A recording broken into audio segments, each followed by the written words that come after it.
ಮೇರೆ ಪ್ಯಾರೆ ದೇಶವಾಸಿಯೋ 50 ದಿನ ಮಾಂಗೆ ಅಂತಂದಿದ್ರು ನರೇಂದ್ರ ಮೋದಿ ನವೆಂಬರ್ 8ರ ನಂತರ.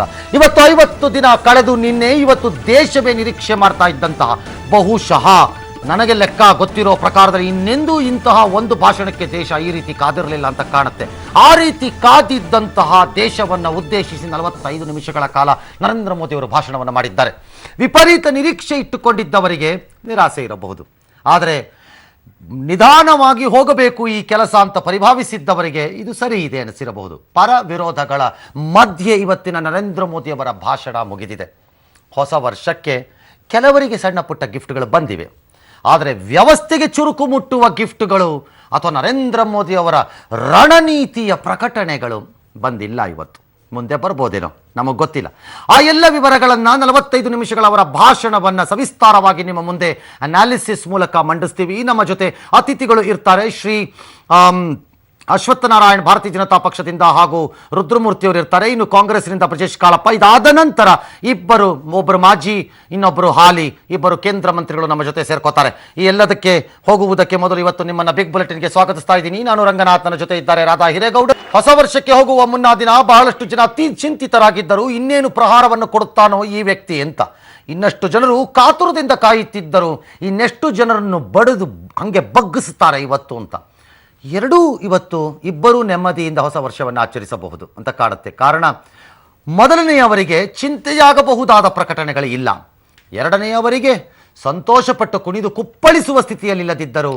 ಆಲ್ ರೈಟ್, ಏನೋ ಒಂದು ಪ್ರಾರಂಭವಾಯಿತೇನೋ ಅನ್ನೋ ಕೆಲಸ ಅನ್ನುವಷ್ಟೇ ನೆಮ್ಮದಿ.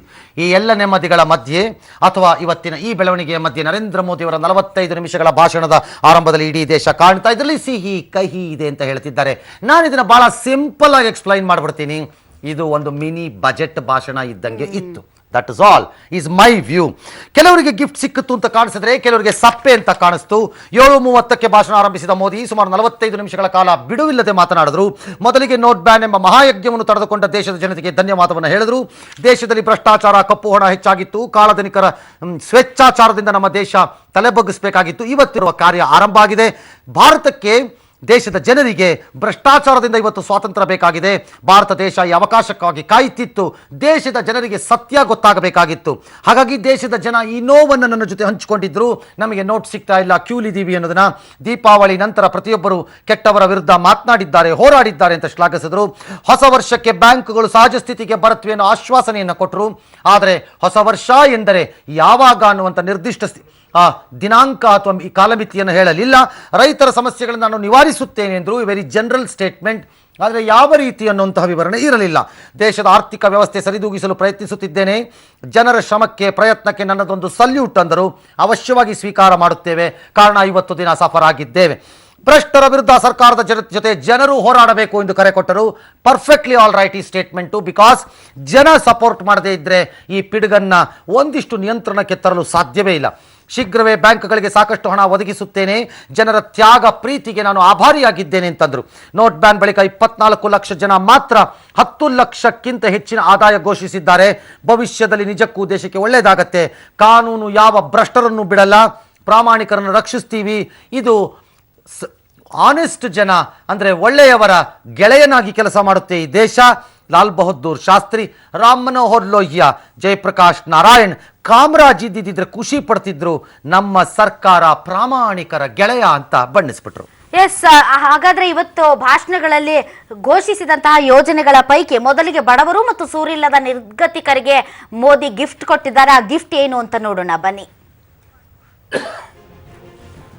2 ಹೊಸ ಮನೆ ನಿರ್ಮಾಣ ಯೋಜನೆಗಳನ್ನ ಜಾರಿಗೆ ತರಲಾಗಿದೆ. ಪ್ರಧಾನಮಂತ್ರಿ ಆವಾಸ ಯೋಜನೆಯಲ್ಲಿ ಬಡವರು, ಮಧ್ಯಮ ವರ್ಗಕ್ಕೆ ವಸತಿ ಕಲ್ಪಿಸುವ ನಿಟ್ಟಿನಲ್ಲಿ 2 ಯೋಜನೆಗಳು ಮತ್ತು ನಗರ ಪ್ರದೇಶದಲ್ಲಿ ಮನೆ ನಿರ್ಮಾಣಕ್ಕೆ 2 ಹೊಸ ಯೋಜನೆಗಳನ್ನ ಜಾರಿಗೆ ತರಲಾಗಿದೆ. ಅದರಲ್ಲಿ ಬಡ ಮಧ್ಯಮ ವರ್ಗದವರು 9 ಲಕ್ಷ ವೆಚ್ಚ ತಗಲುವ ನಗರ ಪ್ರದೇಶದ ಮನೆಗಳ ಸಾಲದ ಮೇಲೆ 4% ಬಡ್ಡಿ ದರವನ್ನ ಕಡಿತ ಮಾಡಲಾಗಿದೆ. ಇನ್ನು 12 ಲಕ್ಷ ವೆಚ್ಚ ತಗಲುವ ಮನೆಗಳಿಗೆ 3% ಬಡ್ಡಿ ದರ ಕಡಿತಗೊಳಿಸಲಾಗಿದೆ. ಗ್ರಾಮೀಣ ಪ್ರದೇಶದಲ್ಲಿ 2 ಲಕ್ಷದ ಮನೆ ಸಾಲಕ್ಕೆ, ಅಂದ್ರೆ ಮನೆಯನ್ನ ನವೀಕರಣ ಮಾಡೋದು ಅಥವಾ ತಮ್ಮ ಗ್ರಾಮೀಣ ಪ್ರದೇಶಗಳಲ್ಲಿ ಮನೆಯನ್ನ ಕಟ್ಟಿಕೊಳ್ಳೋರಿಗೆ ಸಾಲಕ್ಕೆ 3% ಬಡ್ಡಿ ದರ ಕಡಿತ ಅನ್ವಯವಾಗುವಂತೆ ಹೊಸ ಯೋಜನೆಯನ್ನ ಮೋದಿ ಅವರು ಇಂದಿನ ಭಾಷಣದಲ್ಲಿ ಪ್ರಕಟಿಸಿದ್ದಾರೆ.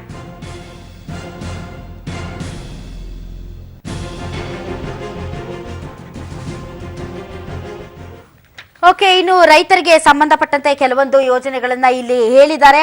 ಆ ಯೋಜನೆಗಳು ಯಾವುದು ಅನ್ನೋದನ್ನ ನೋಡೋಣ. ರೈತರ ಮೇಲಿನ ಸಾಲದ ಬಡ್ಡಿ ಬಗ್ಗೆ ಮಾತನಾಡಿದ್ದಾರೆ. ಆಯ್ದ ಸಾಲಗಳ 60 ದಿನಗಳ ಬಡ್ಡಿಯನ್ನ ಸರ್ಕಾರವೇ ಭರಿಸುತ್ತೆ ಅಂತ ಹೇಳಿದ್ದಾರೆ. ಇನ್ನು ಸಣ್ಣ ವ್ಯಾಪಾರಿಗಳಿಗೂ ಕೂಡ ಸ್ವಲ್ಪ ಖುಷಿ ಕೊಡುವಂತಹ ವಿಚಾರ ಇದೆ. ಅದೇನು ಅಂತ ಅಂದ್ರೆ ಕಳೆದ 2 ತಿಂಗಳಲ್ಲಿ ಸಹಕಾರಿ ಬ್ಯಾಂಕ್ಗಳಲ್ಲಿ ಮಾಡಿದ ಸಾಲದ ಮೇಲಿನ ಬಡ್ಡಿಯನ್ನ ಮನ್ನಾ ಮಾಡ್ತಾರೆ. ಅಂದ್ರೆ 2 ತಿಂಗಳು ಅಂದ್ರೆ 60 ದಿನ. 3 ಕೋಟಿ ರೈತರ ಕಿಸಾನ್ ಕಾರ್ಡ್ಗಳನ್ನ ರುಪೇ ಕಾರ್ಡ್ಗಳಾಗಿ ಪರಿವರ್ತನೆ ಮಾಡ್ತಾರೆ. ಇಲ್ಲಿವರೆಗೆ ಕಿಸಾನ್ ಕಾರ್ಡ್ಗಳಲ್ಲಿ ಹಣ ತಗೊಳ್ಬೇಕು ಅಂದ್ರೆ ಅವರು ಬ್ಯಾಂಕ್ ಹೋಗ್ಬೇಕಾಗಿತ್ತು. ಇಲ್ಲಿ ಅವರು ಕಾರ್ಡ್ಗಳ ಮೂಲಕ ಹಣವನ್ನ ಪಡೆದುಕೊಳ್ಳಬಹುದು. ಇನ್ನು ಸಣ್ಣ ವ್ಯಾಪಾರಿಗಳ ಸಾಲದ ಮಿತಿಯನ್ನ ಹೆಚ್ಚಳ ಮಾಡಲಾಗಿದೆ. ಮೊದಲು 1 ಕೋಟಿ ಸಣ್ಣ ವ್ಯಾಪಾರಿಗಳಿಗೆ 2% ತೆರಿಗೆ ವಿನಾಯಿತಿಯನ್ನ ಕೊಡಲಾಗಿದೆ.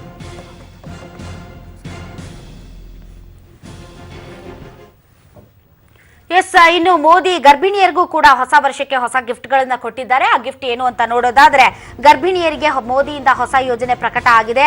650 ಜಿಲ್ಲಾ ಆಸ್ಪತ್ರೆಗಳಲ್ಲಿ ಉಚಿತ ಚಿಕಿತ್ಸೆ ಅಂದ್ರೆ ಡೆಲಿವರಿ ಆಗಿರಬಹುದು, ಲಸಿಕೆ ಮತ್ತು ಪೌಷ್ಟಿಕ ಆಹಾರಕ್ಕೆ ಸಂಬಂಧಪಟ್ಟಂತಹ ಉಚಿತ ಸೇವೆಯನ್ನ ನೀಡೋದು ಅಷ್ಟೇ ಅಲ್ಲ, ಗರ್ಭಿಣಿಯರಿಗೆ 6,000 ಸಹಾಯಧನ ಸೀದಾ ಅವರ ಅಕೌಂಟ್ಗೆ ಹೋಗುವ ರೀತಿಯಲ್ಲಿ ಒಂದು ಹೊಸ ಯೋಜನೆಯನ್ನ ಇಂದು ಅವರು ತಮ್ಮ ಭಾಷಣದಲ್ಲಿ ಪ್ರಕಟಿಸಿದ್ದಾರೆ.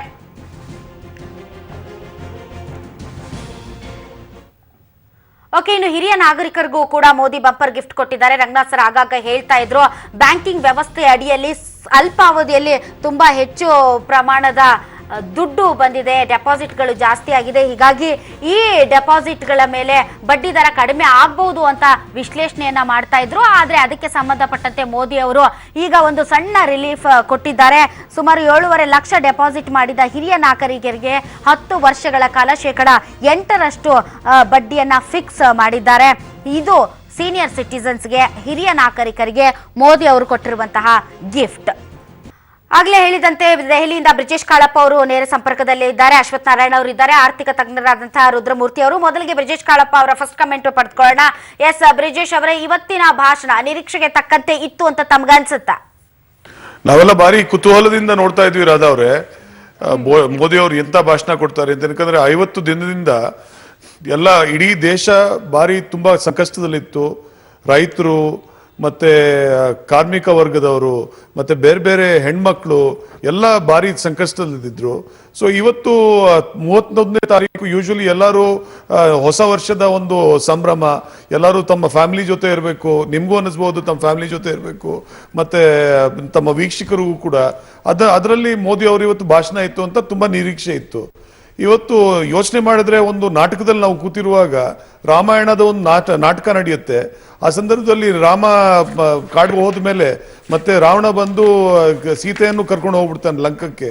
ಮತ್ತೆ ನಾಟಕ ಹಾಗೆ ಕಂಟಿನ್ಯೂ ಆಗ್ಬಿಟ್ಟು ರಾಮ ಹೋಗ್ಬಿಟ್ಟು ಶ್ರೀಲಂಕಾದಲ್ಲಿ ಹೋಗ್ಬಿಟ್ಟು ದೂರದಿಂದ ನೋಡಿ, ಇಲ್ಲ ಸರಿ ಬಿಡಿ, ಇನ್ನ 14 ವರ್ಷ ಕಳೀತು, ನಂಗೆ ಒಳ್ಳೆ ಎಕ್ಸರ್ಸೈಸ್ ಆಯ್ತು ಅಂತ ಹೇಳಿ ವಾಪಸ್ ಹೋದಂಗೆ ಆಗೋಯ್ತು. ಅಂದ್ರೆ ಸೀತೆ ಅಲ್ಲೇ ಇರ್ಲಿ ಅಂದಂಗೆ ಆಯ್ತು.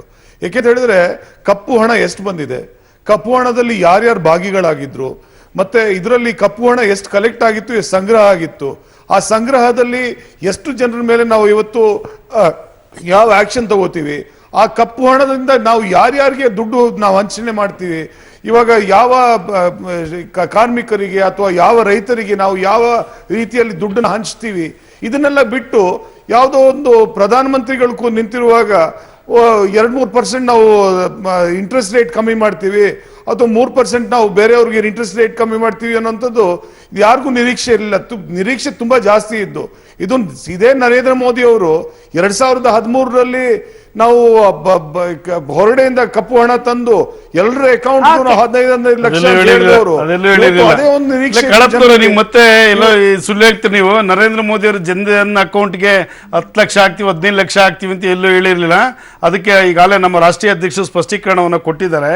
ನೋಡಿ, ಸ್ಪಷ್ಟೀಕರಣವನ್ನು ಕೊಟ್ಟಿದ್ದಾರೆ. ನೀವು ಎಲ್ಲ ಉತ್ತರ ಪ್ರದೇಶದಲ್ಲಿ ಚುನಾವಣೆ ಭಾಷಣದಲ್ಲಿ ಮಾತಾಡಿದಂಥದ್ದು ಯಾವುದೋ ಒಂದು ವಿಚಾರ ನೀವು ಇಲ್ಲಿ ನೀವು ಯಾವಾಗ ನೋಡಿದ್ರು ಆ ವಿಷಯನೇ ಚರ್ಚೆ ಮಾಡ್ತಾ ಇರ್ತೀರ. ಚುನಾವಣೆ ಸಂದರ್ಭದಲ್ಲಿ ಹೇಳಿರೋ ವಿಚಾರ ಇಲ್ಲಿ ಹೇಳುವಂತದ್ದಲ್ಲ. ನೋಡಿ, ಇಲ್ಲ ಕೇಳಿ, ಲೆಕ್ಕಾಚಾರ ಅಂತ ಹೇಳಿದ್ರೆ ಸರ್, ನಿನ್ನೆಗೆ ಇದ್ರದ್ದು ಟರ್ಮ್ ಕ್ಲೋಸ್ ಆಗಿದೆ. ದುಡ್ಡನ್ನ ಡಿಪಾಸಿಟ್ ಮಾಡ್ತಕ್ಕಂಥದ್ದು ನಿನ್ನೆಗೆ 30ನೇ ತಾರೀಕು. ಬ್ರಿಜೇಶ್, ರಂಗನಾಥ್ ಮಾತನಾಡ್ತಾ ಇದ್ದೀನಿ, ನಮಸ್ಕಾರ.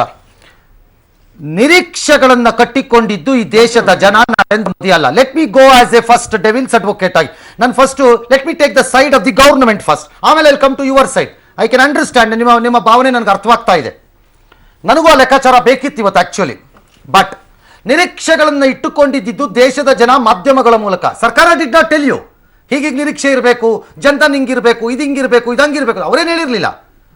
ಈಗ ವಿ ಆರ್ ಸೇಯಿಂಗ್ ನಮ್ಮ ನಿರೀಕ್ಷೆಗಳಿಗೆ ತಕ್ಕಂತೆ ಆ ಭಾಷಣ ಇರಬೇಕಿತ್ತು ಅಂತ ಇದ್ದೀವಿ. How can you relate like this? Number one. Number two, ಕಪ್ಪು ಹಣವನ್ನು ಹಂಚುವ ಪ್ರಸ್ತಾಪವನ್ನು ಮಾಡಿದ್ರಿ. Don't you think the Congress is in a hurry? ಬಹಳ ಆತರದಲ್ಲಿದೆ ಕಾಂಗ್ರೆಸ್ ಪಕ್ಷ. ಕಾಯ್ಬೇಕಿದಕ್ಕೆ ಇನ್ನೂ ಸ್ವಲ್ಪ ದಿನ. ನಾವು ಯಾವ ರೀತಿ ಮನಿ ಡಿಸ್ಟ್ರಿಬ್ಯೂಟ್ ಆಗ್ಬೋದು ಅಥವಾ ಆಗಲ್ಲ ಅನ್ನೋದನ್ನ ಹೇಳಕ್ಕೆ ಅನ್ನೋದು. ನಂಬರ್ ತ್ರೀ, ಸ್ಪಷ್ಟವಾಗಿ ಇವತ್ತು ಕಾಂಗ್ರೆಸ್ ಏನನ್ನ ಬಯಸ್ತಾ ಇತ್ತು? What was it looking far as A national party? ಏನನ್ನ ಬಯಸ್ತಾ ಇತ್ತು ನರೇಂದ್ರ ಮೋದಿ ಅವರ ಸ್ಪೀಚ್ ಇಂದ? ಲೆಕ್ಕವನ್ನು, ರಿಯಾಯಿತಿಗಳನ್ನು, ವಿನಾಯಿತಿಗಳನ್ನು, ಹೊಸ ಘೋಷಣೆಗಳನ್ನು ಏನನ್ನ ನಿರೀಕ್ಷೆ ಮಾಡ್ತಾ ಇತ್ತು? I will allow you Brijesh please. Ranganath ಅವರೇ, ಮೊದಲನೇದಾಗಿ ನಿರೀಕ್ಷೆ ನಾವೆಲ್ಲ ಬೆಳೆಸಿರೋದು, ಸರ್ಕಾರವೇ ಬೆಳೆಸಿರೋದು. ಯಾಕೆಂತ ಹೇಳಿದ್ರೆ ಇಂಥ ಒಂದು ಎಕ್ಸಸೈಸು ಇಡೀ ಪ್ರಪಂಚದಲ್ಲಿ ಯಾವತ್ತೂ ಯಾವ ಸರ್ಕಾರ ಕೂಡ ಮಾಡಿಲ್ಲ. 50 ದಿನಗಳಲ್ಲಿ ನೀವು ಇಡೀ 86% ಒಂದು ಹ್ಯೂಮನ್ ಬಾಡಿಯಲ್ಲಿ ಇರುವಂತ ನೀವು ರಕ್ತ ಎಲ್ಲ ತೆಗೆದು ಮತ್ತೆ ಅದಕ್ಕೆ ಸರಿಯಾದ ರಕ್ತ ಕೊಡದಲೆ ನೀವು ಆ ಬಾಡಿನ ಹಾಗೆ ಬಿಡುವಂಥದ್ದು ನಾವು ಮಾಡಿದೆಲ್ಲ ಸರ್ಕಾರ ಮಾಡಿದೆ. 50 ದಿನಗಳ ಸಮಯ ನನಗೆ ಕೊಡಿ ಅಂತ ಕೇಳಿರುವಂಥದ್ದು ಸರ್ಕಾರ ಕೇಳಿದೆ. 31ನೇ ದಿನ 31st ಡಿಸೆಂಬರ್, ನಿಮ್ಗೆ ಗೊತ್ತಿರುವ ಹಾಗೆ ಯಾವ ಸರ್ಕಾರ ಕೂಡ ನಾವು ಬಂದು ನಿಮ್ಮ ನ್ಯೂ ಇಯರ್ ಸೆಲೆಬ್ರೇಷನ್ ಸಮಯದಲ್ಲಿ ನಾವು ಬಂದು ಭಾಷಣ ಮಾಡ್ತೀವಿ ಅಂತ ಇದುವರೆಗೂ ಯಾವ ಸರ್ಕಾರ ಕೂಡ ಹೇಳಿಲ್ಲ. ಅದು ನರೇಂದ್ರ ಮೋದಿ ಅವರು ಮಾಡಿದ್ದಾರೆ. ಸೊ ನಿರೀಕ್ಷೆ ಬೆಳೆಸಿರುವಂಥದ್ದು ನಾವಲ್ಲ, ಸರ್ಕಾರ ಬೆಳೆಸಿರುವಂಥದ್ದು ಒಂದು. ಆಮೇಲೆ ಕಾಂಗ್ರೆಸ್ ಪಕ್ಷ ಇವತ್ತು ಏನು ಒಂದು ನಿರೀಕ್ಷೆ ಇಟ್ಟಿತ್ತು ಅಂತ ಹೇಳಿದ್ರೆ, ಮೊದಲನೇದಾಗಿ ಇಂಥ ಒಂದು ದೊಡ್ಡ ಎಕ್ಸಸೈಸ್ 86% ನಿಮ್ಮ ಎಂಟೈರ್ ಕರೆನ್ಸಿನ ವಾಪಸ್ ತಗೊಂಡು ಅದನ್ನ ಸರಿಯಾಗಿ ಅದರ ಸಮಯಕ್ಕೆ ನೀವು ಅದನ್ನ ಹೇಗೆ ವಾಪಸ್ ಕೊಡ್ತೀರಿ ಅನ್ನೋಂಥದ್ದು ಅದಕ್ಕೆ ನೀವು ಯಾವ ಒಂದು ಕಾಲದ ಮಿತಿ ಕೊಟ್ಟಿಲ್ಲ. ಸೊ ಇವತ್ತು ನಾಳೆ ಕೂಡ ನೀವು ಬ್ಯಾಂಕ್ ಹೋದ್ರೆ 24,000 ಮಾತ್ರ ಸಿಗುತ್ತೆ. ಯಾಕೆ? ನನ್ನ ಅಕೌಂಟ್ ಅಲ್ಲಿ ಎಷ್ಟೇ ದುಡ್ಡು ಇರ್ಬೋದು ಅದನ್ನ ನನ್ನ it's my hard earned money. So ನಾನು ಅದನ್ನ ಯಾಕೆ ವಿತ್ಡ್ರಾ ಮಾಡ್ಕೊಳಕ್ಕಾಗಲ್ಲ ಅಂತ ನೀವು ಎಂಟೈರ್ ಎಲ್ಲರೂ ಕೇಳ್ತಿರೋದಂತ ಅದೇ ಪ್ರಶ್ನೆ. ಇವಾಗ ನನ್ನ ದುಡ್ಡನ್ನ ನನಗೆ ಅದನ್ನ ಯುಟಿಲೈಸ್ ಮಾಡ್ಕೊಳ್ಳುವಂತ ಸಂದರ್ಭ ಯಾಕಿಲ್ಲ? ಮತ್ತೆ ಇವತ್ತು ನೀವು ಇಷ್ಟು ದಿನ ನೀವು ಬೇರೆ ಬೇರೆ ಡಯಾಗ್ನೋಸಿಸ್ ಹೇಳಿದ್ರಿ. ಮೊದಲು ಕ್ಯಾನ್ಸರ್ ಅಂತ ಹೇಳಿದ್ರಿ, ಅದಾದ್ಮೇಲೆ ಇಲ್ಲ ಇದು ಸ್ಪೈನಲ್ ಇಂಜುರಿ ಅಂತ ಹೇಳಿದ್ರಿ, ಮತ್ತೆ ಅದಾದ್ಮೇಲೆ ಲಿವರ್ ಇನ್ಫೆಕ್ಟ್ ಆಗಿದೆ ಅಂತ ಹೇಳಿದ್ರಿ, ಕಿಡ್ನಿ ಅಂತ ಹೇಳಿದ್ರಿ. ಮೊದಲನೇದಾಗಿ ಇವರು ಕಪ್ಪು ಹಣ ಅಂತ ಹೇಳಿದ್ರು, ಅದಾದ್ಮೇಲೆ ಟೆರರಿಸಮ್ ಅಂತ ಹೇಳಿದ್ರು, ಅದಾದ್ಮೇಲೆ ನ್ಯಾಕ್ಸಲಿಸಮ್ ಅಂತ ಹೇಳಿದ್ರು, ಅದಾದ್ಮೇಲೆ ಕ್ಯಾಶ್ಲೆಸ್ ಅಂತ ಹೇಳಿದ್ರು. ಇವಾಗ ಎಲ್ರಿಗೂ ಏನ್ ಡೌಟ್ ಬಂದಿದೆ ಅಂತ ಹೇಳಿದ್ರೆ, ಇವರು ಡಾಕ್ಟರ್ ಒಳ್ಳೆ ಡಾಕ್ಟರ್ ಅಥವಾ ಇವ್ರು ಕ್ವಾಕ್ ಡಾಕ್ಟರ್ ಅಂತ ಇವ್ರು ಎಲ್ರಿಗೂ. Brijesh one second. ಡಾಕ್ಟರ್ ಒಳ್ಳೆಯವರು ಕೆಟ್ಟವರು ನಂಗೆ ಗೊತ್ತಿಲ್ಲ, ಆದ್ರೆ ನಿಜವಾದ ಡಾಕ್ಟರ್ಗಳು ಪ್ರಜಾಪ್ರಭುತ್ವದಲ್ಲಿ ರೋಗವನ್ನ ಗುರುತಿಸಿ ಮದ್ದನ್ನ ಕೊಡೋರು ಜನ. They are the true doctors. ಅವ್ರು ಅಲ್ಟಿಮೇಟ್ಲಿ ಅವ್ರುಗಳು ಡಾಕ್ಟರ್ಗಳು. ನಾವೆಲ್ಲ ಪೊಲಿಟಿಕಲ್ ಪಾರ್ಟೀಸುವೆ ಪೇಷಂಟ್ಸ್ ಅಷ್ಟೇನೆ. ಜನ ಗುರುತಿಸ್ತಾರೆ ಯಾರ ಕ್ಯಾನ್ಸರ್ ಇದೆ, ಯಾರ ಕಿಡ್ನಿ ಹೋಗಿದೆ, ಯಾರಿಗೆ ಲಿವರ್ ಹೋಗಿದೆ, ಏನ್ ಮಾಡ್ಬೇಕು ಇವ್ರಿಗೆ ಅಂತ ಅವರೇ ತೀರ್ಮಾನ ಮಾಡ್ತಾರೆ. My question to you is, ಈ ಇಡೀ ಯೋಜನೆಯನ್ನ ಜಾರಿಗೆ ತಂದಾಗ Congress a sort of a kneejerk reaction ಒಳಗೆ ಜಂಪ್ ಆಯಿತು ಅನ್ನೋದು ಒಂದು ವಾದ. I am not saying right or wrong, ಒಂದು ವಾದ. ಈಗ ಎಗೈನ್ ಕಾಂಗ್ರೆಸ್ ಪಾರ್ಟಿ ಪೇಷನ್ಸ್ ಒಂದು ಚೂರು ಎಕ್ಸಿಬಿಟ್ ಮಾಡಿದೆ, ಕಪ್ಪು ಹಣ ಫೇಲ್ಯೂರ್ ಅನ್ನ ಹೊರಟಿದೆ. Possibly budget is A better instrument ಅಂತ ಅವ್ರು ಕಾಯ್ತಿರ್ಬೋದು ಅಂತ ನಿಮ್ಗೆ ಅನ್ಸತ್ತಾ, ಅನ್ಸಲ್ವಾ? ಇಲ್ಲ, ಮೊದಲನೇದಾಗಿ ಇವಾಗ ನಮ್ಗೆಲ್ಲ ತಿಳಿದಾಗೆ ರಂಗನಾಥ್ ಅವರೇ, ಇವರ ನಿರೀಕ್ಷೆ ಏನಿತ್ತು, ಆಮೇಲೆ ಏನಕ್ಕಂದ್ರೆ MP ಸಿಗ್ತಾರೆ, BJP MP ಸಿಗ್ತಾರೆ, ಮತ್ತೆ ಬೇರೆ ಬೇರೆಯವರು ಸಿಗ್ತಾರೆ ಎಲ್ಲ. ಇವ್ರಿಗೆ ಯಾರು ಅಡ್ವೈಸ್ ಮಾಡಿರೋನಂತದ್ದು ಇವಾಗ ಮೊದಲನೇ ಯಕ್ಷ ಪ್ರಶ್ನೆ. ಯಾಕೆಂತ ಹೇಳಿದ್ರೆ 130 ಕೋಟಿ ಜನರ ದೇಶ ಇದು. V are the 3rd largest economy in the world. ಮೊನ್ನೆ ನಾವು ಜಪಾನ್ ಬೀಟ್ ಮಾಡಿ we are the 3rd largest economy in the world. ಇಂಥ ಒಂದು ದೊಡ್ಡ ಇಕಾನಮಿಗೆ ಇಂಥ ಒಂದು ದೊಡ್ಡ ಎಕ್ಸಸೈಸ್ ನಡೆಸಬೇಕು ಅಂತ ಹೇಳಿದ್ರೆ ಅದಕ್ಕೆ ಕಾರಣ ಬೇಕು ಅಥವಾ ಅದಕ್ಕೆ ಅಡ್ವೈಸ್ ಬೇಕು. ಇದನ್ನ ಅಡ್ವೈಸ್ ಮಾಡಿದವ್ರು ಯಾರು? ಇದನ್ನ ಇವಾಗ ನಾವು ಎಂತ ದೊಡ್ಡ ದೇಶ ಅಂತ ಹೇಳಿದ್ರೆ, ಇಷ್ಟು ಜನರ ಹತ್ರ ದುಡ್ಡಿತ್ತು, ಇಷ್ಟು ದೇಶದ ಹತ್ರ ದುಡ್ಡಿತ್ತು, Now we could have engaged the best economists in the world. How do you know? Nobel Prize How do winners you ಬೇಕು. know? ಅಲ್ಲ, ಅವ್ರನ್ನ one minute, ಕರ್ಕೊಂಡು one minute, ನಾವು. one minute, Brijesh. ನಿಮಗೆ ಈ ಪ್ರಶ್ನೆ ಹೊಳಿತಿದೆ ಅಂದ್ರೆ ಯು ಕನ್ಸಿಡರ್ ನರೇಂದ್ರ ಮೋದಿ ಏನ್ ಬಕ್ರಾ ಅನ್ಕೊಂಡ್ಬಿಟ್ಟಿದ್ದೀರೇನು? ಯಾರನ್ನು ಕನ್ಸಲ್ಟ್ ಮಾಡದೆ ಬೆಳಗ್ಗೆ ಎದ್ದು ಬಾತ್ರೂಮ್ ಇಂದ ಹೊರಗೆ ಬಂದ ತಕ್ಷಣ ಮೈ ಒರೆಸ್ಕೊಂಡ್ಬಿಟ್ಟು ಅನೌನ್ಸ್ ಮಾಡ್ಬಿಟ್ರು ಅನ್ನಕ್ಕೆ how do you know he has not consulted?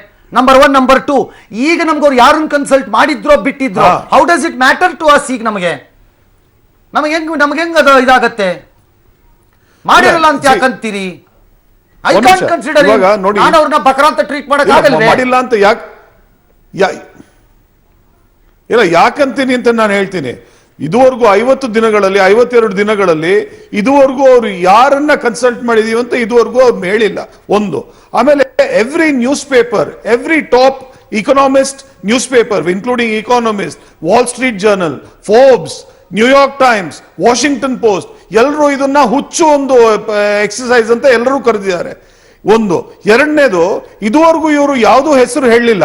ಯಾವುದೇ ದೊಡ್ಡ ಇಕಾನಮಿಸ್ಟ್ ಕೇಳಿದ್ರು ಕೂಡ, from Amartya Sen, from doctor Manmohan Singh, ಯಾರೇ including right wing economist, Jagdish Bhagwati ಕೂಡ ಇದು ಒಳ್ಳೆ ಕ್ರಮ ಅಂತ ಹೇಳಿಲ್ಲ. ಇಂಥ ಒಂದು ಸಂದರ್ಭದಲ್ಲಿ ಇವತ್ತು ನರೇಂದ್ರ ಮೋದಿ ಅವರು ಹೇಳ್ಬೋದಿತ್ತಲ್ಲ, ಇವತ್ತು ಹೇಳ್ಬೋದಿತ್ತು, ಇಲ್ಲ ನಾವು world famous economist of Nobel prize winner ಅವ್ರು ಹೇಳಿದಾರೆ ನಮ್ಗೆ ಅಂತ. ಇದುವರೆಗೂ ಯಾಕೆ ಹೇಳಿಲ್ಲ? ಬಾಬಾ ರಾಮದೇವ್ ಮಾತು ಕೇಳ್ಕೊಂಡು ಇಂಥ ಒಂದು ದೊಡ್ಡ ಎಕ್ಸರ್ಸೈಸ್ ನಡೆಸಿದ್ರ? ಯಾರು ಮಾತು ಕೇಳ್ಕೊಂಡು ನಡೆದ್ರು? All right. ಬಹಳ ಸರಿ. Before I allow Ashwath Narayan ಒಂದು ಕ್ವಿಕ್ ಕಾಮೆಂಟ್ಗೆ ಒಂದು ಬ್ರೇಕ್ ಹೋಗ್ಬೇಕು Brijesh. But let me tell you one thing Brijesh. ಎಕಾನಮಿಸ್ಟ್ಗಳು ನೊಬೆಲ್ ಲಾರೆಟ್ಗಳೇ. ಅಡ್ಮಿನಿಸ್ಟ್ರೇಷನ್ನಲ್ಲಿ ಅಂತಿಮ ಅವರು ಹೇಳಿದ್ದೇ ವೇದವಾಕ್ಯ ಸತ್ಯ ಅಂತೇನಿಲ್ಲ. ವೆನ್ ಲಾಲೂ ಪ್ರಸಾದ್ ಯಾದವ್ ರೈಲ್ವೆ ಮಂತ್ರಿಯಾಗಿ ಅಧಿಕಾರವನ್ನು ಸ್ವೀಕಾರ ಮಾಡಿದಾಗ ಬಹಳ ಜನ ಈ ದೇಶದಲ್ಲಿ ಅಪಹಾಸ್ಯದ ರೀತಿ ನಕ್ಕಿದ್ರು. ಆದರೆ Lalu became one of the very fine railway minister. ಹಾಗೆ ಎಕಾನಮಿಸ್ಟ್ಗಳೇ ಹೇಳಬೇಕು ಅಂತಿಲ್ಲ. But I still allow your view because you have a view. Ashwath Narayan, quickly counter. Sir, ಈಗ ಅವರು ಎಕನಾಮಿಸ್ಟ್, ವಾಷಿಂಗ್ಟನ್, ನ್ಯೂಯಾರ್ಕ್ ಟೈಮ್ಸ್ ಇದ್ರದೆಲ್ಲ ಮಾತಾಡ್ತಾರೆ. 60 ವರ್ಷದಿಂದ ಇವರು ಯಾವ ಎಕನಾಮಿಸ್ಟ್ನ ಸಜೆಷನ್ ಕೇಳ್ಕೊಂಡು ಇಡೀ ದೇಶದ ಆರ್ಥಿಕ ಪರಿಸ್ಥಿತಿನ ಈ MOF ಅಂತಾರಲ್ಲ, ಮಲ್ಟಿ ಆರ್ಗನ್ ಫೇಲ್ಯೂರ್, ಆ ರೀತಿ ಮಾಡಿಟ್ಟಿದ್ರು ಕಾಂಗ್ರೆಸ್ನವರು. ಈ ಆಗಿರ್ತಕ್ಕಂಥ ಮಲ್ಟಿ ಆರ್ಗನ್ ಫೇಲ್ಯೂರ್ಗೆ ಟ್ರೀಟ್ಮೆಂಟ್ ಕೊಡಬೇಕಾಗ್ತದೆ. ಕಿಡ್ನಿಗೆ, ಲಿವರ್ಗೆ, ಹಾರ್ಟ್ಗೆ ಕೊಡಬೇಕಾಗ್ತದೆ. ಮೆಡಿಕಲಿ ಮಲ್ಟಿ ಆರ್ಗನ್ ಫೇಲ್ಯೂರ್ಗೆ ಚಿಕಿತ್ಸೆ ಇಲ್ಲ. ಬಟ್ ನೀವು ಅಲ್ಲಲ್ಲ, ಇವರು ಮಾಡಿಟ್ಟಿದ್ರು. ವೈದ್ಯಶಾಸ್ತ್ರದಲ್ಲಿ ಬಹು ಅಂಗಾಂಗ ವೈಫಲ್ಯಕ್ಕೆ ಚಿಕಿತ್ಸೆ ಇಲ್ಲ. ಸರ್, ಇವ್ರು ಮಾಡಿಟ್ಟಿದ್ರು. ಮುಂದುವರಿಸಿ ಸರ್. ನಾವೇನು ಈಗ ಅದನ್ನೇ ಟ್ರಾನ್ಸ್ಪ್ಲಾಂಟ್ ಮಾಡಬೇಕಾಗಿದೆ, ಮಾಡ್ತಾ ಇದ್ದಾರೆ ಮೋದಿಯವರು. ಸ್ವಲ್ಪ ತಡ್ಕೋಬೇಕಾಗ್ತದೆ. ಈಗ ದೇಶದ ಜನ ಒಪ್ಕೊಂಡಿದ್ದಾರೆ. ಅಮರ್ತ್ಯ ಸೇನ್ ಒಪ್ಕೋಬೇಕು ಅಂತಲ್ಲ, ಡಾಕ್ಟರ್ ಮನಮೋಹನ್ ಸಿಂಗ್ ಒಪ್ಕೋಬೇಕು ಅಂತಲ್ಲ, ದೇಶದ ಜನ ಮೋದಿಯವರು ತಂದಿರ್ತಕ್ಕಂಥ ಡಿಮಾನಿಟೈಸೇಷನ್ ಒಪ್ಕೊಂಡಿದ್ದಾರೆ, ತಡ್ಕೊಂಡಿದ್ದಾರೆ. ಈಗ ಇದನ್ನ ತದನಂತರ ಅಮರ್ತ್ಯ ಸೇನ್, ಮನಮೋಹನ್ ಸಿಂಗ್ಗಳು ಅವ್ರೇನು ಬಕ್ರಾಗಳ ಅಲ್ಲ, ಬಕ್ರಾಗಳು ಅಂತ ನಾನು ಹೇಳಿಲ್ಲ. ಸರ್, ಈಗ ಕೆಲವೊಂದು ಈಗ ನಮ್ಮ ದೇಶದ ಬಹಳ ಲೋಯೆಸ್ಟ್ ಬಡ್ಜೆಟ್ ಕೊಡ್ಲಿಕ್ಕಾಗಲ್ಲ, ಹೈಯೆಸ್ಟ್ ಮಧ್ಯಮ ವರ್ಗ. ನಮ್ಮ ದೇಶ ಮಧ್ಯಮ ವರ್ಗದ ಎಕಾನಮಿನಲ್ಲಿ ನಮ್ದು ರನ್ ಆಗ್ತಾ ಇರ್ತಕ್ಕಂಥದ್ದು ದೇಶ. ಕೆಲವೊಂದು ಸಂದರ್ಭದಲ್ಲಿ ಈಗ ಈಗ ಬ್ರಿಜೇಶ್ ಕಾಳಪುರ್ ಕೇಳೋರು ಎಷ್ಟು ಬ್ಲಾಕ್ ಮನಿ ಬಂದಿದೆ ಅಂತ. ನಿನ್ನೆ ತಾನೇ ಕ್ಲೋಸ್ ಆಗಿದೆ. ಸ್ವಲ್ಪ ಟೈಮ್ ಬೇಕಾಗ್ತದೆ ಅದಕ್ಕೆ ಹೇಳ್ತೀವಿ. ಇದರಲ್ಲಿ ಮೇಡಮ್, ಜನ್ಧನ್ ಅಕೌಂಟ್ಗೆ 25,000 ಕೋಟಿ ಅಕೌಂಟ್ ಇರ್ತಕ್ಕಂಥ ಜಾಗಕ್ಕೆ ದುಡ್ಡು ಡಿಪಾಸಿಟ್ ಆಗಿದೆ. ಇದರಲ್ಲಿ ವೈಟ್ ಮನಿ ಯಾವುದು, ಬ್ಲಾಕ್ ಮನಿ ಯಾವುದು ಅಂತ ಟೈಮ್ ತಗೊಳುತ್ತೆ. ಈಗ ಸರ್, ಈಗ ಅವ್ರ ಲೆಕ್ಕ ಕೇಳ್ತಾರೆ. ಸ್ವಲ್ಪ ಟೈಮ್ ತಗೊಂಡಾಗ ಈಗ 2% ಇಂಟ್ರೆಸ್ಟ್ ಕಡಿಮೆ ಮಾಡ್ತೀವಿ ಅಂತ ಹೇಳಿದಾರೆ. ಇನ್ನೊಂದು ಸುತ್ತಿನ ನಿಮ್ಮ ಮಾತುಗಳಿಗೆ ಅವಕಾಶ ಸಿಕ್ಕತ್ತೆ Brijesh. I hope you can stay with us. Can you? ಇರ್ತೀನಿ. ಜನ ನಿರೀಕ್ಷೆ ಮಾಡಿದ್ದು ನೋಟ್ ಬ್ಯಾನ್ಗೂ ಮೊದಲ ಬಳಿಕ ಶ್ವೇತಪತ್ರವನ್ನು ಹೊರಡಿಸಬೇಕು ನರೇಂದ್ರ ಮೋದಿ. ಯಾವ್ಯಾವ ರಾಜ್ಯಗಳಿಗೆ ನಷ್ಟ ಆಗಿದೆ, ಲಾಭ ಆಗಿದೆ, ಎಲ್ಲೆಲ್ಲಿ ನಷ್ಟ ಆಯಿತು, ಎಲ್ಲೆಲ್ಲಿ ಲಾಭ ಆಯಿತು ಹೇಳ್ಬಿಡ್ಬೇಕು. ಎಷ್ಟು ಹಣ ಅಕೌಂಟಿಗೆ ಬಂತು, ಎಷ್ಟದ್ರಲ್ಲಿ ಕಪ್ಪು, ಎಷ್ಟದ್ರಲ್ಲಿ ಬಿಳಿ ಹೇಳ್ಬಿಡ್ಬೇಕು ಲೆಕ್ಕ. ಇನ್ನೆಷ್ಟು ಜನ ಬರಬೇಕು ಹಣ ಅದು ಹೇಳಬೇಕು. ರೈತರಿಗೆ, ಗ್ರಾಮೀಣ ಜನರಿಗೆ ಏನ್ರೀ ಕೊಡ್ತೀರಿ ಇವತ್ತು ರಾತ್ರಿ? ಹೀಗೆ ಜನ್ಧನ್ ಅಕೌಂಟು ದುಡ್ಡು ಹಾಕ್ತೀರಾ? 5, 10, 15 ಎಷ್ಟೋ ಹಾಕ್ತೀರಾ? ಆಹಾರ ಧಾನ್ಯಗಳ ಬೆಲೆ ಇಳಿದು ಬಿಡುತ್ತಾ? ಏನೇನಾಗತ್ತೆ? 2,000 ರೂಪಾಯಿ ನೋಟ್ ಕಿತ್ತಾಕ್ಬಿಡ್ತೀರಾ? ಹೀಗೆ ನಿರೀಕ್ಷೆಗಳ ಪಟ್ಟಿಗೆ ಕೊನೆಯೇ ಇರಲಿಲ್ಲ. ನಾನು ಆಗಲೇ ಹೇಳ್ದಂಗೆ ಇದರ ಬ್ರಿಜೇಶ್ ಕಾಳಪ್ಪ ಒಪ್ಕೋತಾರೋ ಬಿಡ್ತಾರೋ, ಇದರಲ್ಲಿ ಬಹಳಷ್ಟು ನಿರೀಕ್ಷೆಗಳು ಸರ್ಕಾರದ ಪರವಾಗಿ ಬಂದಿದ್ದಲ್ಲ. ವಿಶ್ಲೇಷಣೆ ಮತ್ತು ಸುದ್ದಿ ಮಾಧ್ಯಮಗಳಲ್ಲಿ ಮತ್ತು ಇನ್ನಿತರದಲ್ಲಿ ಈ ರೀತಿ ಆಗಬಹುದು ಎಂದು ರೂಪುಗೊಂಡು ಹೋಗಿದ್ದಂತಹ ಚಿತ್ರಣಗಳಿವು. ಈ ಮಧ್ಯೆ ಇವತ್ತು ಅವರ ಭಾಷಣ ಮುಗಿದಿದೆ. ನಮ್ಮ ಕಡೆ ಹೇಳ್ತಾರೆ, ಆಕಾಶ ಸಿಕ್ಕದಿದ್ರು ಪರವಾಗಿಲ್ಲಪ್ಪ, ಈ ಮೋಡಾನಾರು ಮುಟ್ಟದ್ ಬೇಡವೆ ಅಂತಾರೆ. ಇವತ್ತು ಸನ್ಮಾನ್ಯ ಅಶ್ವಥ್ ನಾರಾಯಣ್, ಯು ಫೀಲ್ ನಾನು ಖುಷಿಯಾಗಿ ಹೋಗಿ ಮನೆಗೆ ಮಲಗಬೇಕಾ ಅಥವಾ ಇನ್ನೂ ಕಾಯಬೇಕು ಅನ್ನೋ ಸಂದೇಶನ ನಿಮ್ಮ ಪ್ರಧಾನಮಂತ್ರಿ ಇವತ್ತು ನಮಗೆ ಕೊಟ್ರ? ಸರ್ ಈಗ ಈ ಅಪ್ ಟು ಮಾರ್ಚ್ವರೆಗೂ ಸ್ವಲ್ಪ ವೆಯ್ಟ್ ಮಾಡಿದ್ರೆ ಇದ್ರ ಪೂರ್ಣ ಚಿತ್ರಣ ಏನು ಅನ್ನೋಂಥದ್ದು, ಆ ಕಪ್ಪು ಹಣದ ಬಗ್ಗೆ ಆಗ್ಬೋದು, ಮತ್ತು ಬೇರೆ ಬೇರೆ ನೋಟ್ ಬ್ಯಾನ್ ಮಾಡಿದ್ರಿಂದ ಇಂಪ್ಯಾಕ್ಟ್ ಏನಾಗ್ತದೆ ದೇಶದ ಎಕಾನಮಿಯಲ್ಲಿ ಏನು ಇಂಪ್ಯಾಕ್ಟ್ ಆಗುತ್ತೆ ಅನ್ನೋಂಥದ್ರ ಬಗ್ಗೆನೂ ಸಹ ನಾವು ಇನ್ನೊಂದು ನೆಕ್ಸ್ಟ್ ಬಡ್ಜೆಟ್ವರೆಗೂ ಇದ್ರದ್ದು ಚಿತ್ರಣ ನಮಗೆ ಪೂರ್ಣವಾಗಿ ಗೊತ್ತಾಗ್ತದೆ. ಆದ್ರೆ ಹೇಳ್ಬೇಕಾಗಿತ್ತು, ವಿಶ್ವಾಸಕ್ಕೆ ತಗೊಳ್ ಜನ ಕಾಯ್ತಿದ್ರು, 50 ದಿನ ಕಾಯ್ದ್ರು, ಇನ್ನು ಅಷ್ಟು ತನ ಕಾಯ್ತಿರ್ಲಿಲ್ವಾ ಹೇಳಿ? ವಿಶ್ವಾಸಕ್ಕೆ ತಗೊಳ್ದೆ ನೀವು ವಿಶ್ಲೇಷಣೆ ಮಾಡ್ತಾ ಇದ್ದೀರಪ್ಪ. ಇಲ್ಲ ಹೇಳ್ತಾರೆ ಮೇಡಮ್. ಇನ್ನು ಈಗ ಆಲ್ರೆಡಿ ನಿನ್ನೆ ಅರುಣ್ ಜೇಟ್ಲಿ ಅವರು ಸ್ಪಷ್ಟೀಕರಣ ಕೊಟ್ಟಿದ್ದಾರೆ, 4,000 ರೂಪಾಯಿ ATM ನಲ್ಲಿ ಡ್ರಾ ಮಾಡ್ಕೋಬಹುದು ಅನ್ನೋಂಥದ್ದು. ಈಗ ಬ್ಯಾಂಕಲ್ಲಿ 24,000 ಇರ್ತಕ್ಕಂಥದ್ದನ್ನ ಮೋಸ್ಟ್ಲಿ ಅನೌನ್ಸ್ ಮಾಡ್ತಾರೇನೋ ವಿಶ್ವಾಸ ಇದೆ. ನೋಡೋಣ ನಾಳೆ ನಡೆದ್ರಲ್ಲಿ ಇದ್ರ ಬಗ್ಗೆ ಸ್ಪಷ್ಟವಾಗಿ ಇದ್ರದ್ದು ಇನ್ನು 1 or 2 days ಅಲ್ಲಿ ಇದ್ರ ಚಿತ್ರಣ 1ನೇ ತಾರೀಕಿನ ನಂತರ ಇದು ಸ್ಪಷ್ಟತೆ ಏನು ಅನ್ನೋಂಥದ್ದು ಗೊತ್ತಾಗ್ತದೆ. ಇದು ಮತ್ತೆ ಈಗ ಬ್ರಿಜೇಶ್ ಹೇಳಿದ್ರಲ್ಲ ಏನೇಂತ ಸರ್, ಅವರು ನೆಗೆಟಿವ್ ಅವರಲ್ಲಿ ಈ ಯಾವ್ಯಾವ್ದೋ ಉದಾಹರಣೆ ಕೊಟ್ಟು ಹೇಳ್ತಾರೆ. ಇದು 60 ವರ್ಷ ರಾವಣ ಕತ್ಕೊಂಡು ಹೋಗಿದ್ದಾನೆ, ಸೀತೆನ್ ಯಾವಾಗ ಕರ್ಕೊಂಡ್ ಬರ್ತೀನಿ ಅಂತ ಹೇಳ್ದೇನೆ ಸುಮ್ನೆ ಹೋದ್ರಲ್ಲ ವಾಪಸ್ಸು ಅಂತ ಅವ್ರು ಹೇಳೋದು. ಸರ್ 60 ವರ್ಷದಿಂದ ಹಿಂಗ್ ಹೋಗಿ ನೋಡ್ಕೊಂಬಂದು ಬಿಟ್ಟು ಬಂದು ಅಭ್ಯಾಸ ಆಗೈತೆ ಅವ್ರಿಗೆ. ಬಿಡಿ, ಹೇಳ್ತಾ ಇರೋದು ಕರ್ಕೊಂಡ್ ಬಂದೇ ಬರ್ತಾರೆ ಸರ್, ಕರ್ಕೊಂಡ್ ಬಂದೇ ಬರ್ತವೆ. ಆಂಜನೇಯ ಇದನ್ನ ಜೊತೆನಲ್ಲಿ ಕಪಿಸೇನೆ ಕರ್ಕೊಂಡ್ ಬಂದೇ ಬರ್ತವೆ. ಆಲ್ ರೈಟ್ ಬ್ರಿಜೇಶ್, ಇದೊಂದು ವಿಚಾರದಲ್ಲಿ ನೀವು ಅವ್ರಿಗೊಂದು ಕ್ರೆಡಿಟ್, ಎಲಿಮೆಂಟ್ ಆಫ್ ಕ್ರೆಡಿಟ್, ಇದು ಬೆನಿಫಿಟ್ ಆಫ್ ಡೌಟ್ ಕೊಡ್ಲೇಬೇಕು. ಭಾರತೀಯ ಜನತಾ ಪಕ್ಷದವ್ರು ಹೋಗಿ ಸೀತೆಯನ್ನು ಕರ್ಕೊಂಬರ್ತೆ ರಾಮನ್ ಕೆಲಸದಲ್ಲಿ, ನೀವು ಕರ್ಕೊಂಬರಕ್ಕಾಗತ್ತೇನ್ರಿ? ಬಿಟ್ಟು ಬಂದವ್ರು ಇವರು, ಅಪಹರಣ ಮಾಡ್ಕೊಂಡು ಹೋಗಿರೋರು ಇವರು, ಕರ್ಕೊಂಬರೋರು ನಾವು. ನೀವು ಕರ್ಕೊಂಬರಕ್ಕಾಗತ್ತೇನ್ರಿ? ಇವಾಗ ರಂಗನಾಥ್ಜಿ, Yes. ಇವಾಗ ಮೊದಲನೇದಾಗಿ ಈ ನಾನು ಹೇಳಿದಾಗೆ we are the 3rd largest economy in the world. Yes, ಇದು ಬಂದಿದ್ದು ನಮಗೆ ಸುಮಾರು 2012ರಲ್ಲಿ ನಾವು ಜಪಾನಿಗೆ ಸರ್ಪಾಸ್ ಮಾಡಿ we are the 3rd largest economy in the world. ಇದರಲ್ಲಿ ಯಾವ ಒಂದು ಕೊಡುಗೆ ಬಿಜೆಪಿದಿಲ್ಲ. ನಾವು ಎಲ್ಲ ಕಟ್ಟಿರುವಂಥದ್ದು ಇವಾಗ ನಿಮ್ಗೆ ಗೊತ್ತಿರೋ ಹಾಗೆ 1947ನಲ್ಲಿ ನಮಗೆ ಸ್ವಾತಂತ್ರ್ಯ ಬರೋ ಸಮಯದಲ್ಲಿ ನಾವು ಈವನ್ ಒಂದು ಪಿನ್ನ ವಿ ಹ್ಯಾಡ್ ಟು ಇಂಪೋರ್ಟ್. ಆ ಸಂದರ್ಭದಿಂದ 2013ನಲ್ಲಿ ನಾವು ಈ ಜಪಾನ್ ಸರ್ಪಾಸ್ ಮಾಡಿ we have become the 3rd largest economy in the world. ಇದು ಒಂದು ದೊಡ್ಡ ಒಂದು it is a great achievement. But ಈ 50 ದಿನಗಳಲ್ಲಿ ಏನಾಗಿವೆ, ಹಲವಾರು ಬಿಸ್ನೆಸ್ಗಳು ಮುಚ್ಚೋಗಿವೆ, ತುಂಬಾ ಇಕಾನಮಿಗೆ ತುಂಬಾ ಸ್ಟ್ರೈನ್ ಆಗಿದೆ, ಜಾಬ್ಲೆಸ್ನೆಸ್ ಸಿಕ್ಕಾಪಟ್ಟೆ ಜಾಸ್ತಿ ಆಗಿದೆ. ಮತ್ತೆ ನ್ಯಾಚುರಲಿ ಜಾಬ್ಲೆಸ್ನೆಸ್ ಜಾಸ್ತಿ ಆದಾಗ ನಿಮಗೆ ಕ್ರೈಮ್ ರೇಟ್ ಜಾಸ್ತಿ ಆಗುತ್ತೆ. ಇದಕ್ಕೆಲ್ಲ ನಿಮ್ಗೆ ಒಂದು ಸ್ಟಿಮ್ಯುಲೇಷನ್ ಬೇಕಾಗುತ್ತೆ. ಇಕಾನಮಿ ಬ್ರಿಜೇಶ್, ನನ್ನ ಮಧ್ಯಪ್ರವೇಶಕ್ಕೆ ಜಾಗ ಕೊಡಿ. 47ರಿಂದ ಅಧಿಕಾರವನ್ನು ನಡೆಸಿದ ಕಾಂಗ್ರೆಸ್ ಪಕ್ಷಕ್ಕೆ ಅನುಭವದ ಕೊರತೆ ಏನಿಲ್ಲ. ಬಿಜೆಪಿಯವ್ರಿಗೆ ಇರಬಹುದು ಅನುಭವದ ಕೊರತೆ ಆಡಳಿತವಾಗಿ. ಒಂದು ಫಿನಾನ್ಷಿಯಲ್ ಸಿಸ್ಟಮ್ನ ಕಟ್ಟೋದು ಬೇರೆ, ರಿಪೇರಿ ಮಾಡೋದು ಬೇರೆ. ಮನೆ ಕಟ್ಟೋದು ಸುಲಭ, ರಿಪೇರಿ ಮಾಡೋದು ಕಷ್ಟ. ಇದು ರಿಪೇರಿ ಕೆಲಸ ಆಗ್ತಿದೆ ಅನ್ನೋದು ಅವ್ರ ವಾದ.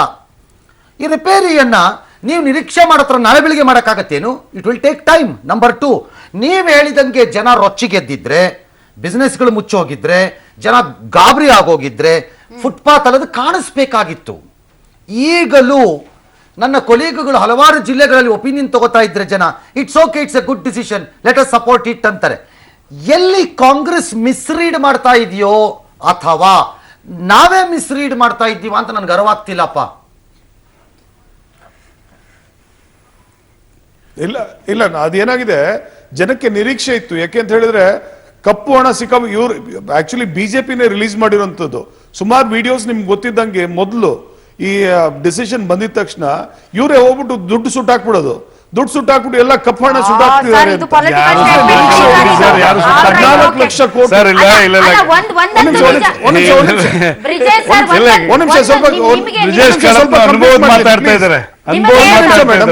ಸಪೋರ್ಟ್ ಮಾಡೋದಕ್ಕೆ ಸರ್ ರಂಗನಾಥ್ ಸರ್ ಅಂದ್ರು ಯಾರು ನಿರೀಕ್ಷೆ ಇಟ್ಕೋ ಅಂತ ಅಂದಿದ್ದು ಹೇಳಿದ್ರ ಮೋದಿ ಅವ್ರು ನಿರೀಕ್ಷೆ ಇಟ್ಕೊಳ್ಳಿ ಅಂತ. ಜನ 50 ದಿನ ವೇಟ್ ಮಾಡಿದ್ದೆ, ಆ ನಿರೀಕ್ಷೆಗಳನ್ನ ಇಟ್ಕೊಂಡೆ. ಕೊನೆಗೆ ನೀವು ಒಂದಿನ ಆ ನಿರೀಕ್ಷೆನ ನೀವು ಯಾರು ಇಟ್ಕೋ ಅಂತ ಹೇಳಿದ್ದು ಅನ್ನೋದಾದ್ರೆ ನಮ್ಮನ್ನ ನಾವು ಬೈಕೋಬೇಕಾ? ಹಾಗಾದ್ರೆ ಈಗ ತಪ್ಪಾಗೋಯ್ತು ನಮ್ ನಿರೀಕ್ಷೆ ಇಟ್ಕೊಂಡಿದ್ದು ಅಂತ. ಯಾವ ಬಿಸ್ನೆಸ್ ಇಲ್ಲಿ ನಿಂತಿರೋದು ಒಂದೇ ಒಂದು, ಯಾರು ಸೆಕೆಂಡ್ಸ್ ಅಲ್ಲಿ ಪ್ಯಾರಲಲ್ ಅಲ್ಲಿ ಯಾರು ರಿಯಲ್ ಎಸ್ಟೇಟ್ ಬಿಸ್ನೆಸ್ ಮಾಡ್ತಿರೋ, ಇವತ್ತು ನಾನು ಮೊನ್ನೆ ಸ್ಟೇಟ್ ಇದು ಮಾಹಿತಿ ತೆಗೆದುಕೊಂಡ್ವಿ, ಸ್ವಲ್ಪ ರಿಯಲ್ ಎಸ್ಟೇಟ್ ಟ್ರಾನ್ಸಾಕ್ಷನ್ ಕಡಿಮೆ ಆಗಿದೆ.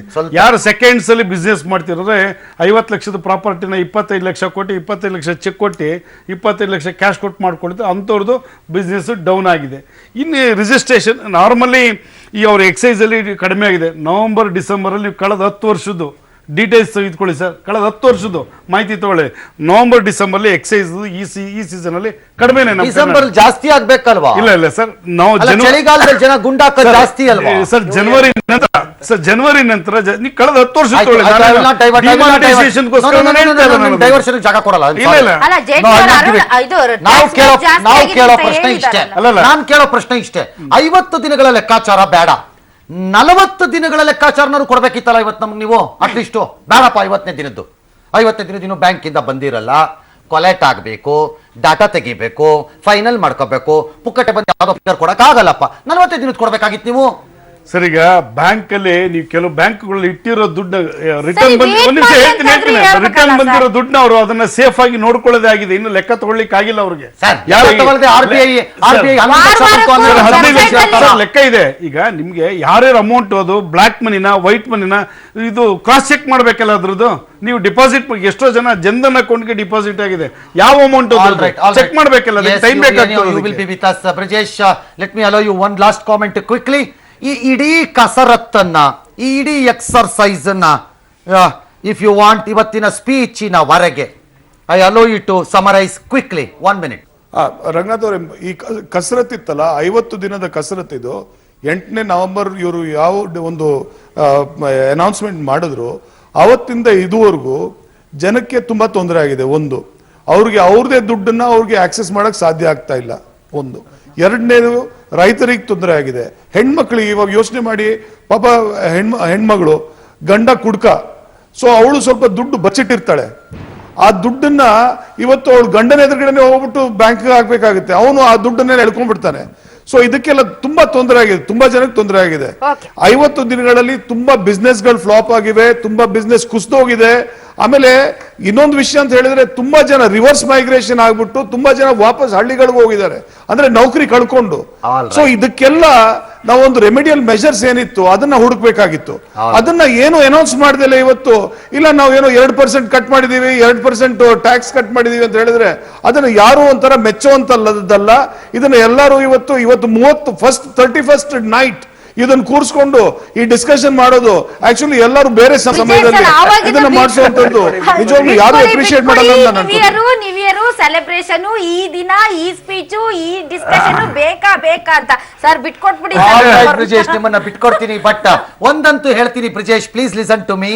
ಒಂದಂತೂ ಹೇಳ್ಬಿಡ್ತೀನಿ, ಗಂಡನಿಂದ ಮುಚ್ಚಿಡುವ ಎಕ್ಸಾಂಪಲ್ ಕೊಟ್ರಲ್ಲ, ಗಂಡಸರು ಏನಂತಾರೋ ಏನೋ ನಿಮ್ ಬಗ್ಗೆ. ಈಗ ಹೆಣ್ಮಕ್ಳ ಕತೆ ನಂಗೆ ಗೊತ್ತಿಲ್ಲ. ಆಲ್ ರೈಟ್, ಗಂಡನಿಂದ ಮುಚ್ಚಿಟ್ಟಿದ್ದ ದುಡ್ಡಿನ we can understand that. Congress party ಪರಂಪರಾನುಗತವಾಗಿ ಇಂದಿರಾ ಗಾಂಧಿ ಕಾಲದಿಂದಾನು ಅದೇ ಅಲ್ವೇ? Exactly. All right, thank you, so nice of you. Rudramurthy, quick ಒಂದು 30 seconds, ಆಮೇಲೆ ಮತ್ತೆ ಬರ್ತೀನಿ ನಿಮಗೆ. Sir, first of all demonetisation ಬಿಟ್ಟು ಬೇರೆ ಯಾವುದೋ ಆಲ್ಟರ್ನೇಟಿವ್ ಇರಲಿಲ್ಲ. ಬ್ರಿಜೇಶ್ ಅವ್ರು ಹೇಳ್ತಾ ಇದ್ರು ಎಷ್ಟೊಂದು ಜನ ಎಕನಾಮಿಸ್ಟ್ಗಳು ಇಂಟರ್ನ್ಯಾಷನಲ್ ಲೆವೆಲ್ ಆ ಪೋಸ್ಟು ಈ ಪೋಸ್ಟು ಇವರೆಲ್ಲ. ನನ್ನ ಪ್ರಶ್ನೆ ಇಷ್ಟೇ ಸಿಂಪಲ್, ಆಯ್ತು ಮೋದಿ ಮಾಡಿದ್ದು ಇವಾಗ ತಪ್ಪಂತ ಒಂದ್ ಕಡೆಗೆ ಅನ್ಕೋಣ, ಏನೇನ್ ಮಾಡ್ಬೋದಿತ್ತು ಹೇಳಿ. ಇವ್ರ ಎಕನಾಮಿಸ್ಟ್ ಎಲ್ಲಾರನು ಕೇಳ್ಬಿಟ್ಟು ಏನೇನ್ ಮಾಡಿ ನೀವು ಕಪ್ಪು ಹಣವನ್ನ ನಿಗ್ರಹಿಸ್ತೀರಾ, ಏನೇನ್ ಮಾಡಿ ಭ್ರಷ್ಟಾಚಾರತೆ ಕಡಿಮೆ ಮಾಡ್ತೀರಾ ಹೇಳಿ ನನಗೆ. ನಮ್ಗೆ ಎಕನಾಮಿಕ್ಸ್ ಬರಲ್ಲ, ಅಟ್ಲೀಸ್ಟ್ ಅವರಿಂದ ತಿಳ್ಕೊಳ್ಳೋಣ. ಇವತ್ತು ಸಾಮಾನ್ಯ ಜನರು ಹೇಳ್ತಾ ಇದ್ದಾರೆ ಇದು ಸರಿನೋ ತಪ್ಪು ಅನ್ನೋದು ಇದ್ಮೇಲೆ ಇವ್ರನ್ನೆಲ್ಲ ಕನ್ಸಿಡರ್ ಮಾಡ್ಬೇಕಾ, ಸಾಮಾನ್ಯ ಜನರನ್ನ ಕನ್ಸಿಡರ್ ಮಾಡ್ಬೇಕಾ? ಉತ್ತರ ಸಿಕ್ಕಿದೆ. ಪ್ರಜಾಪ್ರಭುತ್ವದಲ್ಲಿ ಜನರೇ ಅಂತಿಮಾನೋ ಅಥವಾ ಬೇರೆಯವರು ಗೊತ್ತಿಲ್ಲ, ಅದಕ್ಕೆ ಜನ ಆಗಾಗ ಸಮಯಕ್ಕೆ ತಕ್ಕಂತ ಉತ್ತರ ಕೊಡ್ತಾರೆ. ರುದ್ರಮೂರ್ತಿ ಅವರೇ, ತಾವು ಕಂಟಿನ್ಯೂ ಮಾಡಿ ತಮ್ಮ ವಿಶ್ಲೇಷಣೆ. ನನಗೆ ಕೆಲವು ಸಾಮಾನ್ಯ ಪ್ರಶ್ನೆಗಳನ್ನ ಜನರಿಗೂ ಕೂಡ ಉತ್ತರ ಹೇಳಬೇಕು ಅಂದ್ರೆ, ಅನೇಕ ಜನ ಕೇಳೋದೇನೋ ನಮ್ ದುಡ್ಡು ನಮ್ಗೆ ವಿಡ್ರಾ ಮಾಡಕ್ ಬಿಡ್ತಿಲ್ಲ, ನಂದು 10 ಲಕ್ಷ ಬ್ಯಾಂಕ್ ಅಲ್ಲಿ ಇದೆ, ಮೋದಿ ಅವರು 24,000 ಲಿಮಿಟ್ ಮಾಡಿ ಇಟ್ಟಿದ್ದಾರೆ. ಉತ್ತರ ತುಂಬಾ ಸಿಂಪಲ್ ಆಗಿದೆ. ನಿಮ್ಮ ಹತ್ರ ಈಗ 10 ಲಕ್ಷ ದುಡ್ಡಿದೆ, ವಿಡ್ರಾ ಮಾಡಕ್ ಬಿಟ್ರು ಅನ್ಕೊಳ್ಳಿ, ಇಡೀ 10 ಲಕ್ಷ ವಿಡ್ರಾ ಮಾಡ್ತೀರಾ, ಮನೇಲಿ ಏನ್ ಮಾಡ್ತೀರಾ? ಕಳ್ಳರು ಬಂದ್ರೆ ಪ್ರಾಬ್ಲಮ್ ಆಗುತ್ತೆ. ನಿಮ್ 10 ಲಕ್ಷ ಏನ್ ವಿತ್ಡ್ರಾ ಮಾಡಿ ಮನೇಲಿ ಇಟ್ಕೊಳ್ಬೇಕು ಅಂತಿದ್ದೀರಾ, ಅದನ್ನ ಬೇರೆ ಪೇಮೆಂಟ್ ಗಳಿಗೆ ಯಾರ್ಯಾರಿಗೋ ಕೊಡ್ಬೇಕು.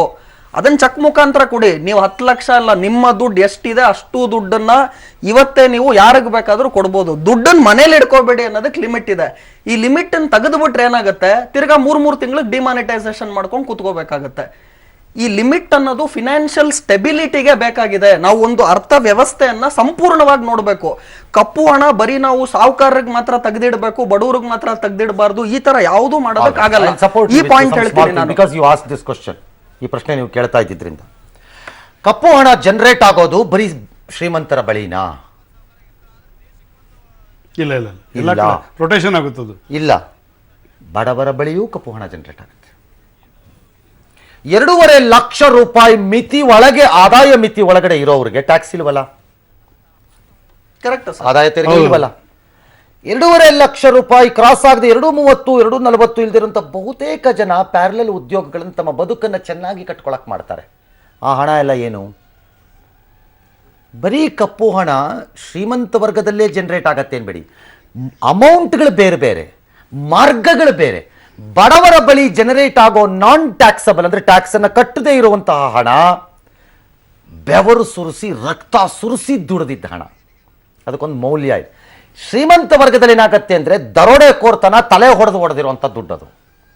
ಹಾಗಾಗಿ ಎರಡೂ ಕಡೆ ಜನರೇಟ್ ಆಗುತ್ತೆ ದುಡ್ಡು. ಜನರೇಟ್ ಆಗಲ್ಲ ಅಂದ್ರೆ. ನಂಬರ್ 2, ಒಂದು ವೇಳೆ ಲಿಮಿಟ್ಲೆಸ್ ವಿತ್ಡ್ರಾಯಲ್ಸ್, ಈಗ ರುದ್ರಮೂರ್ತಿ ಹೇಳಿದಂಗೆ 10 ಲಕ್ಷ ರೂಪಾಯಿಗೆ 10 ಲಕ್ಷ ರೂಪಾಯಿ ಡ್ರಾ ಮಾಡ್ಕೊಂಡು ಮನೆಗೆ ತಗೊಂಡೋಗಿ ಇಟ್ಕೊ ನೀನು ಅಂತಂದ್ರೆ ಅದು ಹಂಗಾಗಲ್ಲ. ನೀವು ಭ್ರಷ್ಟಾಚಾರ ವಿರೋಧಿ, I agree, I completely accept. Radha ಹಿರೇಗೌಡರು ಭ್ರಷ್ಟಾಚಾರದ ವಿರೋಧಿ, ನಾನು ಕೊಡಲ್ಲ. ಆದರೆ ನಿಮ್ಮ ಬದುಕನ್ನು ಎಷ್ಟು ಹೈರಾಣ ಮಾಡಿಬಿಡುತ್ತೆ ವ್ಯವಸ್ಥೆ ಅಂತಂದರೆ, ನೀವು ಅಲ್ಲೆಲ್ಲೋ 25,000 ರೂಪಾಯಿ ಕೊಡದೇ ಇದ್ರೆ ನಿಮ್ಮ ಕೆಲಸ ಆಗ್ಲಿಕ್ಕೆ ಸಾಧ್ಯನೇ ಇಲ್ಲ ಅನ್ನೋ ಲೆವೆಲ್ ತಂದಿರುತ್ತೆ ನಿಮ್ಮನ್ನ. ಆಗೇನ್ ಮಾಡ್ತೀರಿ, ನಿಮ್ಮ ಮನಸ್ಸು ಮತ್ತೆ ಬುದ್ಧಿ ಒಪ್ಪದೇ ಇದ್ರುವೆ ಸಾಯಿರಿ ಎಲ್ಲ ಹಾಳಾಗೋಗಿ ಅಂತ ಅಂದ್ಬಿಟ್ಟು ಒಂದು 25,000 ರೂಪಾಯಿ ಬಿಸಾಕ್ಬಿಟ್ಟು ನಿಮ್ ಕೆಲಸ ಮಾಡ್ಕೊಂಡು ಅಟ್ಯಾಚ್ ಅಂದ್ರೆ ಆ ವ್ಯವಸ್ಥೆ ನೀವು ಭ್ರಷ್ಟ ಸರಿಯಾಗಲ್ಲ. ಅಲ್ಲ, ನೀವು ಭ್ರಷ್ಟ ಅಲ್ಲ ಪರಿಸ್ಥಿತಿ. ಸರ್ ನನ್ನ ಇಂಥ ಸಂದರ್ಭದಲ್ಲಿ ಏನಾಗುತ್ತೆ, again we are allowing further generations ಅದ್ರಲ್ಲಿ. ಹಾಗನ್ಬಿಟ್ಟು ಬ್ಯಾಂಕಿಂದ ವಿಡ್ರಾ ಮಾಡ್ತಲ್ಲ. ಬಟ್ 24,000 ರೂಪಾಯಿ ರುದ್ರಮೂರ್ತಿ, ನಿಮ್ದೆಲ್ಲ ಡಿಫೆನ್ಸ್ ಒಪ್ಕೋತೀನಿ ನಾನು ಬೇಕಾರೆ.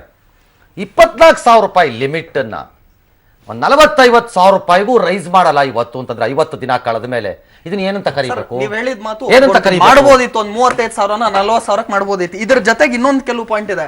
ನಾನು ಬಡವರ ಹತ್ರ 2.5 ಲಕ್ಷ ಮೇಲ್ ಬಂತು, ಅವ್ರು ಟ್ಯಾಕ್ಸ್ ಕಟ್ತಿಲ್ಲ, ಅದು ಕಟ್ಟಿ, ಆ ವಾದ ಅಲ್ಲವೇ ಅಲ್ಲ, ನಂದು ಅಲ್ಲ, ರಂಗನಾಥ್ ಸರ್ದು ಅಲ್ಲ. ನಾನೇನ್ ಹೇಳ್ತಿದ್ದೀನಿ, ನೀವು ವಿತ್ಡ್ರಾಯಲ್ ಲಿಮಿಟ್ ಕೊಟ್ಬಿಟ್ರೆ ಏನಾಗುತ್ತೆ, ತಿರ್ಗಾ ಕ್ಯಾಶ್ ಎಲ್ಲಾ ಕಡೆ ಓಡಾಡುತ್ತೆ, ತಿರ್ಗಾ ಈ ಭ್ರಷ್ಟಾಚಾರತೆ ಆರ್ಥಿಕ ತಜ್ಞರು ಹೇಳ್ತಾ ಇದ್ದಾರೆ ಕ್ಯಾಶ್ಲೆಸ್ ಎಕಾನಮಿಯನ್ನ ಮಾಡೋದಕ್ಕೆ ಸಾಧ್ಯ ಇಲ್ಲ ಅಂತ. ಅವ್ರು ಹೇಳಿಲ್ವಾ?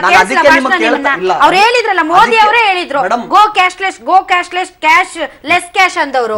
ಮೇಡಮ್ ಒಂದು ನಿಮಿಷ, ಕ್ಯಾಶ್ ಲೆಸ್ ಬೇರೆ, less cash first less cash ಅಂದ್ರು, ಆಮೇಲೆ ಕ್ಯಾಶ್ ಲೆಸ್ ಅಂದ್ರು ಸರ್. ಅವ್ರು ಏನೋ ಹೇಳೋವಾಗ ಹೇಳಿರ್ಬೇಕಷ್ಟೇ. ಕ್ಯಾಶ್ ಲೆಸ್ ಬೇರೆ, ಲೆಸ್ ಕ್ಯಾಶ್ ಬೇರೆ. First cash. ಭಾರತ ಆಗಲಿ ಪ್ರಪಂಚದ ಯಾವುದೇ ದೇಶ ಆಗಲಿ ಲೆಸ್ ಕ್ಯಾಶ್ ಕಡೆಗೆ ಹೋಗಕ್ಕೆ ಟ್ರೈ ಮಾಡುತ್ತೆ ಹೊರತು ಕ್ಯಾಶ್ಲೆಸ್ ಕಡೆಗೆ ಅಲ್ಲ. ಪುರಾಣಗಳಲ್ಲಿ ದೇವಾನುದೇವತೆಗಳ ಕಥೆಗಳಲ್ಲೂ ನಗದು ಹೋಗಿಲ್ಲ. ಕುಬೇರ ಇವತ್ತೂ ವಸೂಲಿ ಮಾಡ್ಕತ್ತಿರೋದು ಕ್ಯಾಶೇ ಅಂತ. ಏನು ಚಕ್ಕಲ್ಲಿ RTGS ಮಾಡಿಸ್ಕತ್ತಿದ್ದಾನ ಅಲ್ವಾ? ನಿಮ್ಮ ಪುರಾಣದ ಕಥೆ ಪ್ರಕಾರ ಅದು ಹೋಗಲ್ಲ. ಕ್ಯಾಶ್ ಹೋಗಕ್ಕೆ ಸಾಧ್ಯನೇ ಇಲ್ಲ.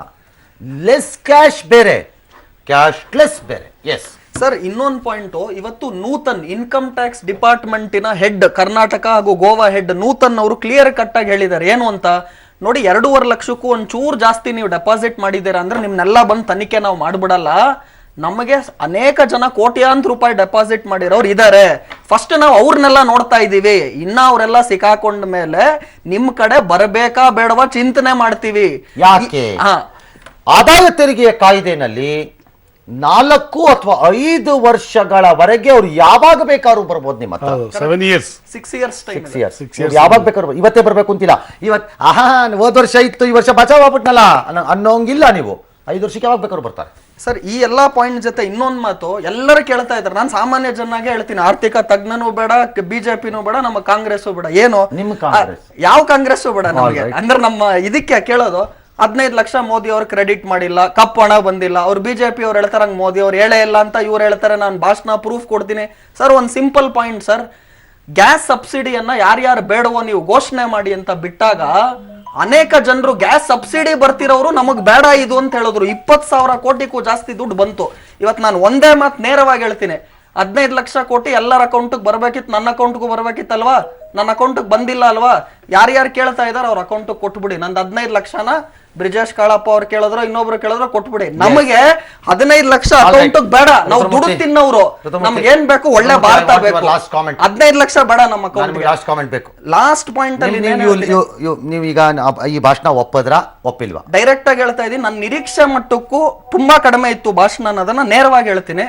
ಬಟ್ ಆದರೆ ಬಜೆಟ್ ನಲ್ಲಿ ಏನೇನ್ ಕೊಡ್ತಾರೆ, ಯಾಕಂದ್ರೆ ಅಲ್ಲಿ ನಿಮಗೆ ಪೊಲಿಟಿಕಲಿ, ಸೋಶಿಯಲಿ, ಎಕನಾಮಿಕಲಿ ಎಲ್ಲ ಕಡೆ ನಿಮಗೆ ಸ್ಟ್ರೆಂತ್ ಬರುತ್ತೆ. ಫೆಬ್ರವರಿ 1ನೇ ತಾರೀಕನ್ನ ನಮ್ಮ ನಿರೀಕ್ಷೆಗಳನ್ನ ಏನ್ ಮಾಡ್ತಾರೆ ನೋಡ್ತೀನಿ. ಇನ್ನೊಂದು ಕಮೆಂಟ್ ಏನಂದ್ರೆ, ಪ್ರತಿಯೊಬ್ಬ ಸಾಮಾನ್ಯ ಜನ ಇವತ್ತು ಸೈನಿಕನಂತೆ ನಿಂತುಕೊಂಡು ಈ ಕಾಳಧನದ ವಿರುದ್ಧವಾಗಿ ಫ್ರೀಡಮ್ ಫೈಟ್ ಅನ್ನ ಮತ್ತೊಂದು ಬಾರಿ ಭಾರತ ದೇಶದಲ್ಲಿ ಮಾಡಿದ್ದಾರೆ ಅಂತ ಹೇಳ್ತೀನಿ. ಅವರೆಲ್ಲರಿಗೂ ಸಲ್ಯೂಟ್ ಹೇಳ್ತೀನಿ. ಆಯ್ತು ಅಶ್ವಥ್ ನಾರಾಯಣ್, 50 ದಿನ ನಮ್ಮನ್ನು ಕಾಯಿಸಿದ್ರಿ, ಇವತ್ತು ನಮಗೆ 4 ಕಾಲಾಣಿ ಲೆಕ್ಕನೂ ಕೊಡದೆ ಪರಾರಿ ಆಗ್ಬಿಟ್ರಿ.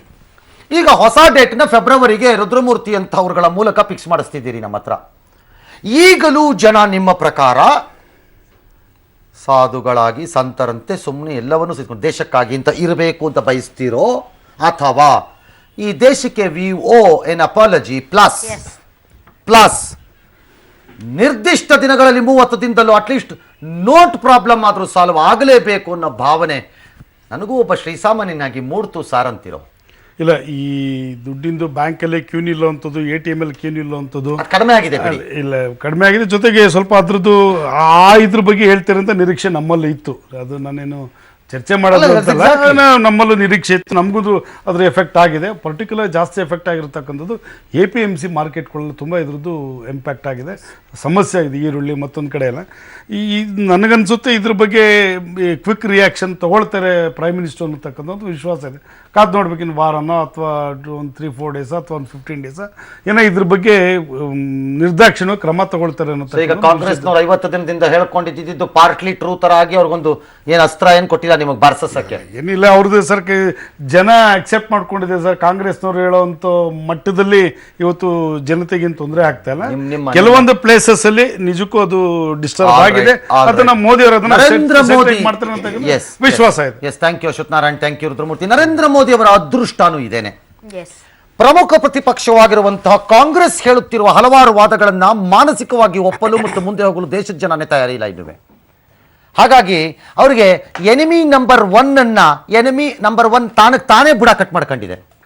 ಇದರ ಗ್ರೇಟ್ ಅಡ್ವಾಂಟೇಜ್ ನರೇಂದ್ರ ಮೋದಿ ಅವ್ರಿಗೆ ಸಿಕ್ಕಿದೆ. ಬಟ್ ಈ ಅಡ್ವಾಂಟೇಜ್ ಬಹುದಿನ ಉಳಿಯಲ್ಲ.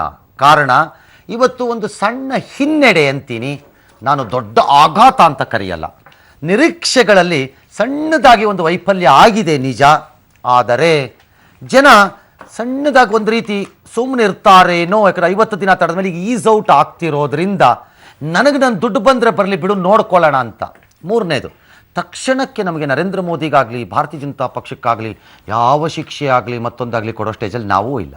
ಕಾರಣ ನಮ್ಗೆ ಇನ್ನೂ ಟೈಮ್ ಇದೆ ಪ್ರಜಾಪ್ರಭುತ್ವದಲ್ಲಿ. ಹಾಗಾಗಿ ಅವ್ರು ಹೇಳ್ತಾರೋ ಬಿಡ್ತಾರೋ ನಾವು ಕಾಯಲೇಬೇಕು. ಭಾರತ ಯಾವಾಗಲೂ ಕಾಯ್ತಿರುತ್ತೆ, ಪರಂಪರಾನುಗತವಾಗಿ ಐತಿಹಾಸಿಕವಾಗಿ. ಎಂಥ ತಾಳ್ಮೆ ಜನ ನಾವು. ಲೆಟ್ ಅಸ್ ವೆಯ್ಟ್, ನೋಡೇ ಬಿಡೋಣ ಏನಾಗುತ್ತೆ ಅಂತ. ಇನ್ನೊಂದು ವಿರಾಮ, ವಾಪಸ್ ಬಂದ್ಬಿಡ್ತೀನಿ. ಇಬ್ಬರು ಅತಿಥಿಗಳಿಗೆ ಮಗದೊಮ್ಮೆ ಥ್ಯಾಂಕ್ಸ್ ಅನ್ನ ಹೇಳ್ತಾ ಇದ್ದೀನಿ. ನೋಟ್ ಬ್ಯಾನ್ ಬಳಿಕ ಇವತ್ತಿನ ಒಂದು ಭಾಷಣ ಮೋದಿ ಅವ್ರದ್ದು ತುಂಬಾ ಇಂಪಾರ್ಟೆಂಟ್ ಅಂತ ಹೇಳಲಾಗ್ತಾ ಇತ್ತು. ಬಹಳಷ್ಟು ವಿಶ್ಲೇಷಣೆಗಳು, ರಾಜಕೀಯ ನಾಯಕರ ಕಮೆಂಟ್ಸ್ ಅನ್ನ ಪಡೆದ್ವಿ ಸರ್. ಈಗ ನನ್ನ ಪ್ರಶ್ನೆ ಇರೋದು, ಒಂದು ವೇಳೆ ಮೋದಿ ಅವರು ಇನ್ನೂ ಇಷ್ಟು ದಿನ ಆಗುತ್ತೆ, ಇಷ್ಟು ದಿನ ಆದ್ಮೇಲೆ ನಾನು ಮತ್ತೆ ವಾಪಸ್ ಬರ್ತೀನಿ, ನಿಮಗೆ ಸರಿಯಾದ ಲೆಕ್ಕಾಚಾರ ಹೇಳ್ತೀನಿ ಅಂತ ವಿಶ್ವಾಸಕ್ಕೆ ತೆಗೆದುಕೊಂಡಿದ್ರೆ ನಮ್ ಜನ ವಿಪ್ಲವ ಎದ್ಬಿಡೋರ ಸರ್? ಈಗಲೂ ಎದ್ದಿದ್ದಾರೆ ಅಂತ ನಿಮ್ಗೆ ಹೇಳಿದ್ಯಾರು? ಅಂದ್ರೆ ಎದ್ದಿಲ್ಲ ಅನ್ನೋ ಕಾರಣಕ್ಕೆ ನಾನು ಇದನ್ನ ಹೇಳ್ತಾ ಇದ್ದೀನಿ. ಇವತ್ತಿನ ಜನರ ನಿರೀಕ್ಷೆ ಏನೋ ಇತ್ತು ನಿಜ. ಆದರೆ ಈ ನಿರೀಕ್ಷೆಗಳಲ್ಲಿ ಹಲವಾರು ನಿರೀಕ್ಷೆಗಳಿಗೆ ಆರ್ಥಿಕವಾದ ಆಧಾರನೇ ಇರಲಿಲ್ಲ. ಹೌದು, ಹಲವಾರು ನಿರೀಕ್ಷೆಗಳಿಗೆ ಆರ್ಥಿಕ ಆಧಾರನೇ ಇರಲಿಲ್ಲ. 10,000 ರೂಪಾಯಿ ಜನಧನ ಅಕೌಂಟ್ಗೆ ಬಂದು ಬೀಳತ್ತಂತೆ. ಆರ್ಥಿಕವಾಗಿ ಹೇಗೆ, ಎಲ್ಲಿಂದ ಬರಬೇಕಾ ದುಡ್ಡು? ದಡಾರ್ ಅಂತ ಸಾಲಮನ್ನಾ ಆಗ್ಬಿಡುತ್ತೆ ಅಂತಾರೆ. ಹೇಗೆ, ಎಲ್ಲಿಂದ ಬರಬೇಕಾ ದುಡ್ಡು? ಆರ್ಥಿಕವಾದಂತಹ ಲಾಜಿಕ್ಗಳು, ಪ್ರಾಪರ್ ಕಾರಣಗಳೇ ಇರಲಿಲ್ಲ ಅದರಲ್ಲಿ. ಬಟ್ ಬಂದುಬಿಡ್ತು ಒಳಕ್ಕೆ ಅಂತ ತೀರ್ಮಾನಗಳು. ಹಾಗಾಗಿ ಜನರ ನಿರೀಕ್ಷೆ ನನ್ನ ಲೆಕ್ಕಾಚಾರದಲ್ಲಿ ಇವತ್ತು ಇದ್ದಿದ್ದು ಜನಧನ್ ಕಾಯ್ತಾ ಇರ್ಬೇಕಾರೆ.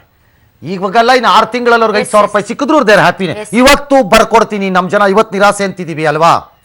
3 ತಿಂಗಳ ನಂತರ ಬಜೆಟ್ನಲ್ಲಿ ಈಗ ಈ ಫೆಬ್ರವರಿನಲ್ಲಿ ಮಧ್ಯಮ ವರ್ಗದವರಿಗೆ ಆದಾಯ ತೆರಿಗೆನ 2.5 ಲಕ್ಷದಿಂದ 4 ಲಕ್ಷ ಮಾಡಿ ಹೋಗಿ ಮೈಕ್ ಹಿಡ್ಕೊಂಡು ಕೇಳಿ ಏನಂತೀರಿ, ಸೂಪರ್ ಸರ್ ಮೋದಿ ಅಂತ ಇರ್ಬೇಕಾರೆ ಇದೆಲ್ಲ ಬಿಟ್ಬಿಡ್ತಾರಾಗ 6 ತಿಂಗಳ ನಂತರ ಜನಧನ್ ಅಕೌಂಟ್ ಒಳಗೆ ಒಂದು 5,000 ರೂಪಾಯಿ 10,000 ರೂಪಾಯಿ ಹಾಕಿ ಬಡ್ಡಿ ರಹಿತ ಸಾಲ ಇದು ಬಳಸ್ಕೊಂಡು ಏನಾದ್ರು ಕಟ್ಕೊಳ್ಳಿ ನಿಮ್ಮ ಜೀವನ ಅಂತ ಹೇಳಿ ಗ್ರೇಟ್ ಸಾರಿ ಮನುಷ್ಯ ಅಂದ್ಬಿಡ್ತಾರೆ ನಮ್ಮ ಜನ. ಹಾಗಾಗಿ ನಾನು ಇವತ್ತಿನದ್ದನ್ನೇ ಅಂತಿಮ ಅಂತ ಪರಿಗಣಿಸಕ್ಕೆ ಬರಲ್ಲ. ಆದರೆ ಇವತ್ತಿನ ನಿರೀಕ್ಷೆಗೆ ಇದು ಸ್ವಲ್ಪ ಶಾರ್ಟ್ ಆಯಿತು ಅನ್ಸತ್ತೆ ನನಗೆ. ಹಲವಾರು ಇದಕ್ಕೆ ಲೆಕ್ಕ ಆಗಲಿಲ್ಲ. ಯಾಕೆ ಮಾಡಿರ್ಬೋದು ಹೀಗೆ, ರೀಸನ್ಸ್ ಕ್ಯಾನ್ ಬಿ 100 ಅಂತ ಅವಾಗಲೇ ಹೇಳಿದೆ ನಾನು. ಸಾವಿರಾರು ರೀಸನ್ಸ್ ಇರ್ಬೋದು, ಅದಕ್ಕೆ ಕೊಡ್ತಾನೂ ಇರ್ಬೋದು. ಬಟ್ ನಾನೊಬ್ಬ 50 ದಿನದಲ್ಲಿ ಭಾಳ ವೈಯಕ್ತಿಕವಾಗಿ ಹೇಳೋದಾದರೆ ನಾನು ಭಾಳ ಸ್ಟ್ರಾಂಗ್ ಆಗಿ ಈ ನೋಟನ್ನು ಅಂದರೆ ಡಿಮಾನಿಟೈಸೇಷನನ್ನು ಇದು ಸರಿಯಾದ ಮಾರ್ಗ ಮತ್ತು ತಂತ್ರ ಅಂತ ನಂಬಿದ್ದೀನಿ ಈಗಲೂ. ಯಾಕೆ ಅಂದರೆ ಕಪ್ಪು ಹಣ 1 ರೂಪಾಯೋ 6 ರೂಪಾಯೋ 4 ರೂಪಾಯೋ ಪ್ರಶ್ನೆ ಅಲ್ಲ, ತೆಗೆಯಬೇಕಾದಂತಹ ಪ್ರಕ್ರಿಯೆ ಎಲ್ಲರೂ ಸ್ಟಾರ್ಟ್ ಆಗಬೇಕಾಗಿತ್ತು ಅಂತ ನನ್ನ ವಾದ. ಅದು ಸ್ಟಾರ್ಟ್ ಆಗಿದೆ ಅನ್ನೋದು ನನ್ನ ನಂಬಿಕೆ ಮತ್ತು ವಿಶ್ವಾಸ. ಈಗ ಮುಂದಕ್ಕೆ ಹೆಂಗೆ ತಗೊಂಡೋಗ್ತಾರೆ ಅನ್ನೋದು ಅಷ್ಟೇ ನನಗೆ ಕುತೂಹಲ ಇರುವಂಥದ್ದು. ರನ್ನಿಂಗ್ ರೇಸನ್ನು ಆರಂಭದಲ್ಲಿ 100 ಮೀಟರ್ಸ್ ರನ್ನಿಂಗ್ ರೇಸ್ನೋ 1000 ಮೀಟರ್ಸೋ 10,000 ಮೀಟರ್ಸ್ನೋ ಓಡೋನು ಆರಂಭದಲ್ಲಿ ಓಡಿದ್ದಲ್ಲ ಅವನಿಗೆ ವಿಕ್ಟ್ರಿಯನ್ನು ತಂದುಕೊಡೋದು. ಲಾಸ್ಟ್ 100 ಮೀಟ್ರ್ನೋ 50 ಮೀಟ್ರ್ನೋ ಹೆಂಗೆ ಓಡ್ತಾನೆ ಅದು ಅವನಿಗೆ ಜಯವನ್ನು ತಂದುಕೊಡೋದು, ಆರಂಭದ್ದಲ್ಲ. ಯಾಕೆಂದರೆ ಕೊನೆಗೆ ಹೋದಾಗ ಅವನು ತನ್ನೆಲ್ಲ ಶಕ್ತಿಗಳನ್ನು ಪ್ರಯೋಗ ಮಾಡಿ ಓಡ್ಬಿಡ್ಬೇಕು ಅವನು ಕೊನೆಗೆ. ಹಾಗಾಗಿ ನನಗಿದು ಆರಂಭ ಆಗಿದೆ ರನ್ನಿಂಗ್ ರೇಸು, ಎಂಡ್ ಆಗುತ್ತೆ ಅನ್ನೋ ಕುತೂಹಲ ಒಬ್ಬ ವಿದ್ಯಾರ್ಥಿಯಾಗಿ ಇದೆ, ಇನ್ನೂ ಬಾಕಿ ಉಳ್ಕೊಂಡಿದೆ. ಆದರೆ ಒಬ್ಬ ವಿದ್ಯಾರ್ಥಿಯಾಗಿ ನಾನು ಇವತ್ತು ಬಯಸಿದ್ದಿತ್ತು ಒಂದು 2-3 ಸಣ್ಣದಾಗಿ ಇದಾಗಬಹುದೇನೋ ಅಂತ ಲೆಕ್ಕ ಹಾಕಿದೆ. ಹೊಸ ವರ್ಷದ ಹಿಂದಿನ ದಿನ ಭಾಷಣ ಮಾಡ್ತಿದ್ದಿದ್ದು ಪ್ರಧಾನಿ, ನಿಮ್ಮ ಲಿಮಿಟ್ ನಾವು 45,000 ರೂಪಾಯಿಗೆ 50,000 ರೂಪಾಯಿಗೆ ತೊಗೊಂಡೋಗಿದ್ವಿ ಅಂದರೆ ಜನ would have been probably happy. ಹೊಸ ವರ್ಷದ ಹಿಂದಿನ ದಿನ ಪ್ರಧಾನಮಂತ್ರಿ ಬಂದು ಈ ದೇಶದಲ್ಲಿ ಸರಿ ಸುಮಾರು ಒಂದು 2.5 ಲಕ್ಷ ಸಿಕ್ದಂಗೆ ಕಾಣಿಸ್ತಿದೆ ನನಗೆ, ಒಂಚೂರು ಟೈಮ್ ಕೊಡಿ, ನಾನು ವಾಪಸ್ ಬರ್ತೀನಿ, ನಿಮಗೆ ಕರೆಕ್ಟ್ ಫಿಗರ್ ಕೊಡ್ತೀನಿ. ಇದು ಸರಿಯಾದ ಫಿಗರ್ ಅಲ್ಲ, ಬಿಕಾಸ್ ತರ್ತಾ ಇದ್ದಾರೆ ನನ್ನ ಅಧಿಕಾರಿಗಳು, ತರ್ತಾ ಇದ್ದಾರೆ. ಒಂದು 2.5 ಲಕ್ಷ ಕಳ್ಳರು ತಗೊಳ್ಕೊಂಡಂಗೆ ಕಾಣುತ್ತೆ ನನ್ನ ಹತ್ರ ಅಂತ ಅಂದಿದ್ರು ಜನ ಸಂತೋಷ ಪಡ್ಕೊಳ್ಳೋರು. ಈ ಇಂಡಿಕೇಶನ್ಸ್ ಸಿಕ್ಕಿದ್ರೆ ಚಂದಿತ್ತೇನೋ ಅನ್ನೋದು ನನ್ನ ಭಾವನೆ ಇವತ್ತು. ಬಟ್ ನಾಳೆ ಅದನ್ನು ಕೊಡಕ್ಕೆ ಹೋಗದೆ ಅಂತಲ್ಲ, ಹಿ ಹ್ಯಾಸ್ ಟು ಗಿವ್, ಕೊಡ್ಲೇಬೇಕು, ಬೇರೆ ದಾರಿ ಇಲ್ಲ ಅವ್ರಿಗೆ, ಕೊಡ್ತಾರೆ. ಮೂರನೇದು ನನಗೆ ಭಾಳ ನಿರೀಕ್ಷೆ ಇದ್ದಿದ್ದು, ದೇಶವಾಸಿಯೋ ಪ್ಯಾರೇ ದೇಶವಾಸಿಯೋ ಅಂದ್ಬಿಟ್ಟು 500 ರೂಪಾಯಿ ನೋಟು ಸಿಕ್ಕದೆ 2,000 ರೂಪಾಯಿ ನೋಟ್ ಆ ಚಿಲ್ಲರೆ ಸಿಕ್ಕದೆ ನೀವು ಎಷ್ಟು ಕಾಟಪಟ್ಟಿದ್ದೀರಿ ಅನುಭವಿಸಿದ್ದೀರಿ ಅಂತ ನಂಗೆ ಅರ್ಥ ಆಗಿದೆ. ಹಾಗಾಗಿ ಈ 500 ರೂಪಾಯಿ ನೋಟನ್ನು ಈಗ ಸಾಕಷ್ಟು ಇಟ್ಟಿದ್ದೀನಿ, ಇನ್ನೊಂದು ವಾರ 8 ದಿನದಲ್ಲಿ ನಿಮಗೆ ಬೇಕಾಗೋ ರೀತಿ 500 ರೂಪಾಯಿ ನೋಟ್ ಸಿಕ್ಕತ್ತೆ, ತಲೆ ಕೆಡಿಸ್ಕೋಬೇಡಿ ಅಂದಿದ್ದಿದ್ರು ನನಗೆ ಸಾಕಾಗಿತ್ತು. ನಾಳೆ ಬೆಳಿಗ್ಗೆ ಎಲ್ಲ ಕಪ್ಪು ಹಣನ ರಾಮ್ಲೀಲಾ ಮೈದಾನಲ್ಲಿ ದಿಲ್ಲಿನಲ್ಲಿ ಜೋಡಿಸ್ಬಿಟ್ಟು ತೋರಿಸಿ ಸಾರ್ ಅಂತ ಕೇಳ್ತಿರ್ಲಿಲ್ಲ ನಾನು ಎಲ್ಲ ಬೇನಾಮಿ ಆಸ್ತಿಗಳನ್ನ ಹಂಗೆ ಬುಟ್ಟಿಗೆ ಹಾಕೊಂಡು ತಗೊಂಬಂದ್ಬಿಟ್ಟು ಹಿಡಿದು ಬಿಡಿ ಸರ್ ದೇಶದ ಮುಂದೆ ಅಂತ ಹೇಳೋ ಅಷ್ಟವನು ಅಲ್ಲ ನಾನು. ನಮ್ಮ ದೇಶದ ಜನ ಅಷ್ಟು ಬಕರಾಗಳು ಅಲ್ಲ, ಪೆದ್ರು ಅಲ್ಲ, ಅವ್ರಿಗೆ ಅರ್ಥವಾಗತ್ತೆ ಅದು. ಹಾಗಾಗಿ ಈ ಥರ ಸಣ್ಣ ಪುಟ್ಟ ನಿರೀಕ್ಷೆ, ಆ ನಿರೀಕ್ಷೆಗಳ ಹಿನ್ನೆಲೆ ಇವತ್ತೊಂದು ಸಣ್ಣ ನಿರಾಸೆ ಅನ್ನಿಸ್ಬೋದು. ಎರಡನೇದು, ಲೆಕ್ಕ ಕೊಡುವ ಪ್ರಕ್ರಿಯೆ ಚುರುಕಾಗಬೇಕು ಸರ್ಕಾರದಿಂದ. ಲೆಕ್ಕ ಕೊಡುವ ಪ್ರಕ್ರಿಯೆ ತಡ ಆಗಬಾರ್ದು. ಕಾರಣ ರಾಜಕೀಯವಾಗಿಯೂ it is not good for him, ಪೊಲಿಟಿಕಲಿನೂ ಗುಡ್ ಅಲ್ಲ. 4 ರಾಜ್ಯಗಳ ಚುನಾವಣೆ ಬರ್ತಾ ಇದೆ. ಹಾಗಾಗಿ ರಾಜಕೀಯವಾಗಿ ಪ್ರತಿಪಕ್ಷಗಳು ಸಹಜವಾಗಿ ಇದನ್ನು ಅಸ್ತ್ರವಾಗಿ ಬಳಸ್ಕೊಳತ್ವೆ. ಅಸ್ತ್ರವಾಗಿ ಬಳಸ್ಕೊಳ್ಳೋದಕ್ಕೆ ನಾನು ತಯಾರಿ ಇದ್ದೀನಿ ಅಂದರೆ ನಿಮ್ಮ ಇಷ್ಟ, ಅದೇನು ಬೇಕಾದ್ರೂ ಮಾಡ್ಕೊಳ್ಳಿ. ಬಟ್ ರಾಜಕೀಯವಾಗಿ ಬಳಸ್ಕೋತಾರೆ. ಹಾಗಾಗಿ ಕ್ವಿಕ್ ಆಗಿ ಇದಕ್ಕೆ ಉತ್ತರಗಳನ್ನು ತಂದು ಕೊಟ್ಟರೆ I think that would have been wonder. Schemes ಏನು ಅನೌನ್ಸ್ ಮಾಡಿದ್ದಾರೆ ಇವತ್ತು? ಸ್ಕೀಮ್ಸ್ ಯಾಕಂದ್ರೆ ತಾವು ಹೇಳ್ತಾ ಇದ್ರಿ ನಮ್ ಜನ ಹೆಂಗಂದ್ರೆ ಜನಪ್ರಿಯ ಯೋಜನೆಗಳಿಗೆ ಜೋತ್ ಹೋಗ್ಬಿಟ್ಟಿದ್ದಾರೆ, ಅವ್ರಿಗೆ ಪಟ್ಟಂತ ಎಲ್ಲ ರಿಸಲ್ಟ್ ಕಂಡ್ಬಿಡ್ಬೇಕು, ಲಾಭನೂ ಸಿಕ್ಬಿಡ್ಬೇಕು ಅಂತ. ಆ ಮೆಂಟಾಲಿಟಿಯನ್ನ ಅಧ್ಯಯನ ಮಾಡಿ ಅವ್ರು ಯಾವ್ದಕ್ಕಾದ್ರೂ ಇರ್ಲಿ ಅಂತ ತಾವ್ ಹೇಳ್ದಂಗೆ ಅಂತ ಹೇಳಿದ್ದಾರೆ ಅಂತ ನೀವಂತ ಇದ್ದೀರಾ? ಹೇಳಿ ಏನೋ ಅಲ್ಲ ಜನ ಮತ್ತೆ ಅದಕ್ಕೆ ಕಾಯ್ಕೊಂಡಿದ್ರೆ ಆಯ್ತು. ಲಾಸ್ಟ್ ಪ್ರಶ್ನೆ ಕೇಳಿ. ಅದೇ ಸರ್, ಈಗ ಇನ್ನು ಲೆಕ್ಕಾಚಾರ ಸಿಕ್ಕಿಲ್ಲ, ಲಾಭ ಸಿಕ್ಕಿದ್ಮೇಲೆ ಅದನ್ನ ತಾತ್ಕಾಲಿಕವಾಗಿ ನಿಮ್ಗೆ ಹೆಂಗ್ ಟ್ರಾನ್ಸ್ಫರ್ ಮಾಡ್ಬೇಕು ಹೇಳ್ತೀನಿ ಅಂತ ಹೇಳೋದ್ ಬಿಟ್ಟು ಯಾಕೆ ಮತ್ತೆ ಯೋಜನೆ ಆಯ್ತು ಈಗ ಅವ್ರು ಹೇಳಿಲ್ಲ, ಈಗ ನಾವು ಅದನ್ನ ನಿರೀಕ್ಷೆ ಮಾಡ್ಬೇಕು. ಈಗ ನಾನು ನರೇಂದ್ರ ಮೋದಿಗೆ ಡೆಲ್ಲಿಗೆ ಹೋಗ್ಬಿಟ್ಟು ಕೇಳ್ಕೊಂಬರೋ ಸ್ಟೇಜಲ್ಲೂ ಇಲ್ವಲ್ಲ ನಾವು. ಆಯ್ತು, ಈಗ ಅವ್ರು ಹೇಳಿದ್ದನ್ನು ಅನುಭವಿಸ್ಬೇಕಲ್ಲ, ಇನ್ನು ಇದನ್ನೇ ಅನುಭವಿಸಿದ್ವಿ, ಇನ್ನು ಇದನ್ನ ಅನುಭವಿಸಕ್ ಆಗಲ್ಲ ಅಂತೇನಿಲ್ಲ. ಅಬ್ಬಬ್ಬ ಅಂತಂದ್ರೆ ನರೇಂದ್ರ ಮೋದಿ ಆಗಲಿ ಅದೇ ಹಣಕಾಸು ಮಂತ್ರಿಗಳಾಗಲಿ ಫೆಬ್ರವರಿಗೂ ಎಳ್ಕೊಂಡು ಓಡಾಡ್ಬೋದು ಅಷ್ಟೇ. ನೀವು ಅಲ್ಲಿಂದ ಮುಂದಕ್ಕೆ ಹೋಗೋಕ್ಕಾಗಲ್ಲ. ಯಾಕಂದ್ರೆ ಅಲ್ಲಿ ಆ ಫಿಗರ್ಸ್ ಬರಲೇಬೇಕು. ನಂಬರ್ 1, ಬಂದಿದ್ದ ಫಿಗರ್ ಎಷ್ಟು ಅಂತ ದೇಶಕ್ಕೆ ಹೇಳಿ ಅದನ್ನು ಯಾವ ರೀತಿ ಸದ್ವಿನಿಯೋಗ ಮಾಡ್ತೀವಿ ಅಂತನೋ ಅಥವಾ ಮಾಡಲ್ಲ ಅಂತನೋ ಅಥವಾ ಹೇಗೆ ಮಾಡ್ತೀವಿ ಅಂತನೋ ಎಕ್ಸ್ಪ್ಲೈನ್ ಮಾಡಲೇಬೇಕು. ಮಾಡಿ. ನಮಗಿದ್ದಿದ್ದ ಕಾಳಜಿ ಏನು, ನೋಟ್ ಸಿಕ್ಕಬೇಕು ಅಂತ ಈಗೆಲ್ಲ ಅಂತಿದ್ದಾರೆ, 500 ರೂಪಾಯಿ ನಿಧಾನವಾಗಿ ಸಿಕ್ಕಕ್ಕೆ ಸ್ಟಾರ್ಟ್ ಆಗ್ತಾ ಇದೆ, ಸಿಗ್ತಿದೆ ಅಂತಾರೆ. ನಮಗೆ ನೋಟ್ ಕೊಟ್ಬಿಡಿ, ನಮಗೆ ನಮ್ಮ ಲಿಮಿಟ್ಸನ್ನ ಇನ್ಕ್ರೀಸ್ ಮಾಡಿ ಕೊಟ್ಬಿಡಿ. ನೀವು ಆಮೇಲೆ ಲೆಕ್ಕಾಚಾರನ ಆಯ್ತಪ್ಪ ಒಂದು ವಾರ ಬಿಟ್ಟೆ ಕೊಡಿ, 15 ದಿನ ಬಿಟ್ಟೆ ಕೊಡಿ, ನೋ ಪ್ರಾಬ್ಲಮ್. ಅದಾದ್ಮೇಲೆ ನಮ್ಗೆ ಜನ್ಧನ್ ಏನು, ಇನ್ಕಮ್ ಟ್ಯಾಕ್ಸ್ ಏನು, ಮಣ್ಣು ಮಸಿ ಅದೆಲ್ಲ ಇನ್ನೂ ಒಂದು ತಿಂಗಳು ಬಿಟ್ಟೆ ಮಾಡ್ರಪ್ಪ, ನೋ ಪ್ರಾಬ್ಲಮ್. ಇಷ್ಟಿಷ್ಟು ವರ್ಷನೇ ಕಾದವ್ರು ನಮ್ಮ ಫಿನಾನ್ಷಿಯಲ್ ರೀಕನ್ಸ್ಟ್ರಕ್ಷನ್ ವರ್ಕು ಒಂದು ಪ್ರಾಸೆಸ್, ಟೈಮ್ ತಗೊಳತ್ತೆ, ಸ್ಟೇಜ್ ಬೈ ಸ್ಟೇಜ್ ಹೋಗುತ್ತೆ. ಅದು ತಗೊಂಬಂದು ಕುಂಬಳಕಾಯಿನ ಆಯುಧ ಪೂಜೆ ದಿನ ವೆಹಿಕಲ್ ಮುಂದೆ ನಿಂತ್ಕೊಂಡು ಡಮಾರ್ ಅಂತ ಹೊಡೆದಾಕೋದಲ್ಲ ಅದು. It is not possible. ಅಂದರೆ ಲೆಟ್ ಇಸ್ ಟೇಕ್ ಟೈಮ್. ನಮಗೆ ಕಾಟ ಇಲ್ಲದೆ ನೀವು ಸಮಯ ತಗೊಂಡ್ರೆ we have no objection, we have no objection ಅಂತ ನನ್ನ ವಾದ. ಈಗ ನಾಳೆ ಅವ್ರು ಲೆಕ್ಕ ಕೊಟ್ಬಿಟ್ರೆ ನನ್ನ ಬದುಕೇನು ಚೇಂಜ್ ಆಗಲ್ವಲ್ಲ ನಾಳೆ ಬೆಳಗ್ಗೆ. ಆಲ್ ರೈಟ್, ಕಾಯೋಣ. ಅಷ್ಟರ ಮಟ್ಟಿಗೆ ನಮಗೆ ಪೇಷನ್ಸ್ ಬೇಕು. ಆದರೆ ಅಷ್ಟರ ಮಟ್ಟಿನ ನಿರಾಸೆ ಯಾಕೆ ಅಂದರೆ ನಾನು ಕಟ್ಟಿಕೊಂಡಿದ್ದಂತಹ ಕನಸುಗಳಿಂದಾಗಿ. ಮಗು ಎಕ್ಸಾಮ್ಗೆ ಹೋಗುತ್ತೆ, ಎಕ್ಸಾಮ್ ಬರೆದು ಬರುತ್ತೆ, ಅಪ್ಪ ಅಮ್ಮ ಕೇಳ್ತಾರೆ ಮಗುನ, ಏನು ಪಾಪು ಹೆಂಗೆ ಮಾಡಿದ್ಯಾ ಎಕ್ಸಾಮ್? 94, 95 ಅನ್ನತ್ತೆ ಮಗು. ರಿಸಲ್ಟ್ ಬರುತ್ತೆ 80, 82, 76 ಬಂದ್ಬಿಡುತ್ತೆ. ಮಗುಗೆ ಬಹುಶಃ 94 ಹೇಳೋವಾಗ ಗೊತ್ತಿತ್ತು ಅನ್ಸುತ್ತೆ ತನಗೆ 70-80 ಬರ್ಬೋದು ಅಂತ. ಯಾಕಪ್ಪ ಅಮ್ಮ ಸುಮ್ಮನೆ ಕೊಯ್ಪಿ ಅಂತವೇ ಅಥವಾ ಇದು ಮಾಡ್ತಾರೆ ಅಂತ ಹೇಳಬೇಕು. ತಂದೆ ತಾಯಿಗಳಿಗೆ ಆ ನಿರೀಕ್ಷೆ ಹಿನ್ನೆಲೆಯಲ್ಲಿ 70 ಏನಾಗುತ್ತೆ 70 ಹಂಗನ್ಬಿಟ್ಟು ಮಗು ಜೀವನ ಏನು ಹಾಳಾಗ್ಬಿಡ್ತು, ಹಾಳು ಮಾಡ್ಬಿಟ್ಟು ಹೋಗು ನಿಮ್ಮ ಮನೆಯಿಂದ ಆಚೆಗೆ ಅಂತ ಏನು ಕಳಿಸಲ್ವಲ್ಲ. ನಿರೀಕ್ಷೆಗೆ ಏನಾಯ್ತು, ಆ ನಿರಾಸೆ ಇದೆಯಲ್ಲ, ಆ ಥರದ ನಿರಾಸೆ ಗುಡ್ಡದಂತೆ ಕಟ್ಕೊಂಡ್ಬಿಟ್ಟಿದ್ವಿ. ಅದು ಕೆಳಗೆ ಬಂದ್ಬಿಟ್ಟಾಗ 70 ಬಂದಂಗೆ ಆಗೋಯ್ತು ನಮಗೀಗ ಅಷ್ಟೇ. ಇದಿಷ್ಟರ ಜೊತೆಗೆ ನರೇಂದ್ರ ಮೋದಿ ಅವರ ಭಾಷಣವನ್ನು ವರ್ಷದ ಮುನ್ನಾ ದಿನ ಮುಗಿಸಬೇಕಾದಂತಹ ಪರಿಸ್ಥಿತಿ ನಮ್ಮದು. ಪಾಪ್ ಯಾರು ಎಲ್ಲೆಲ್ಲಿ ಹೋಗ್ತಿದ್ರು, ಎಲ್ಲೆಲ್ಲಿಗೆ ಹೋಗ್ಬೇಕಿತ್ತು, ಏನೇನು ಮಾಡಬೇಕಿತ್ತು, ವರ್ಷದ ಮುನ್ನಾ ದಿನ ನರೇಂದ್ರ ಮೋದಿಯವ್ರ ಭಾಷಣ ಹಿಂಗೆ ಕಟ್ಟಾಕ್ಬಿಡ್ತೀವಿ ಭಾಳ ಜನನ್ನ.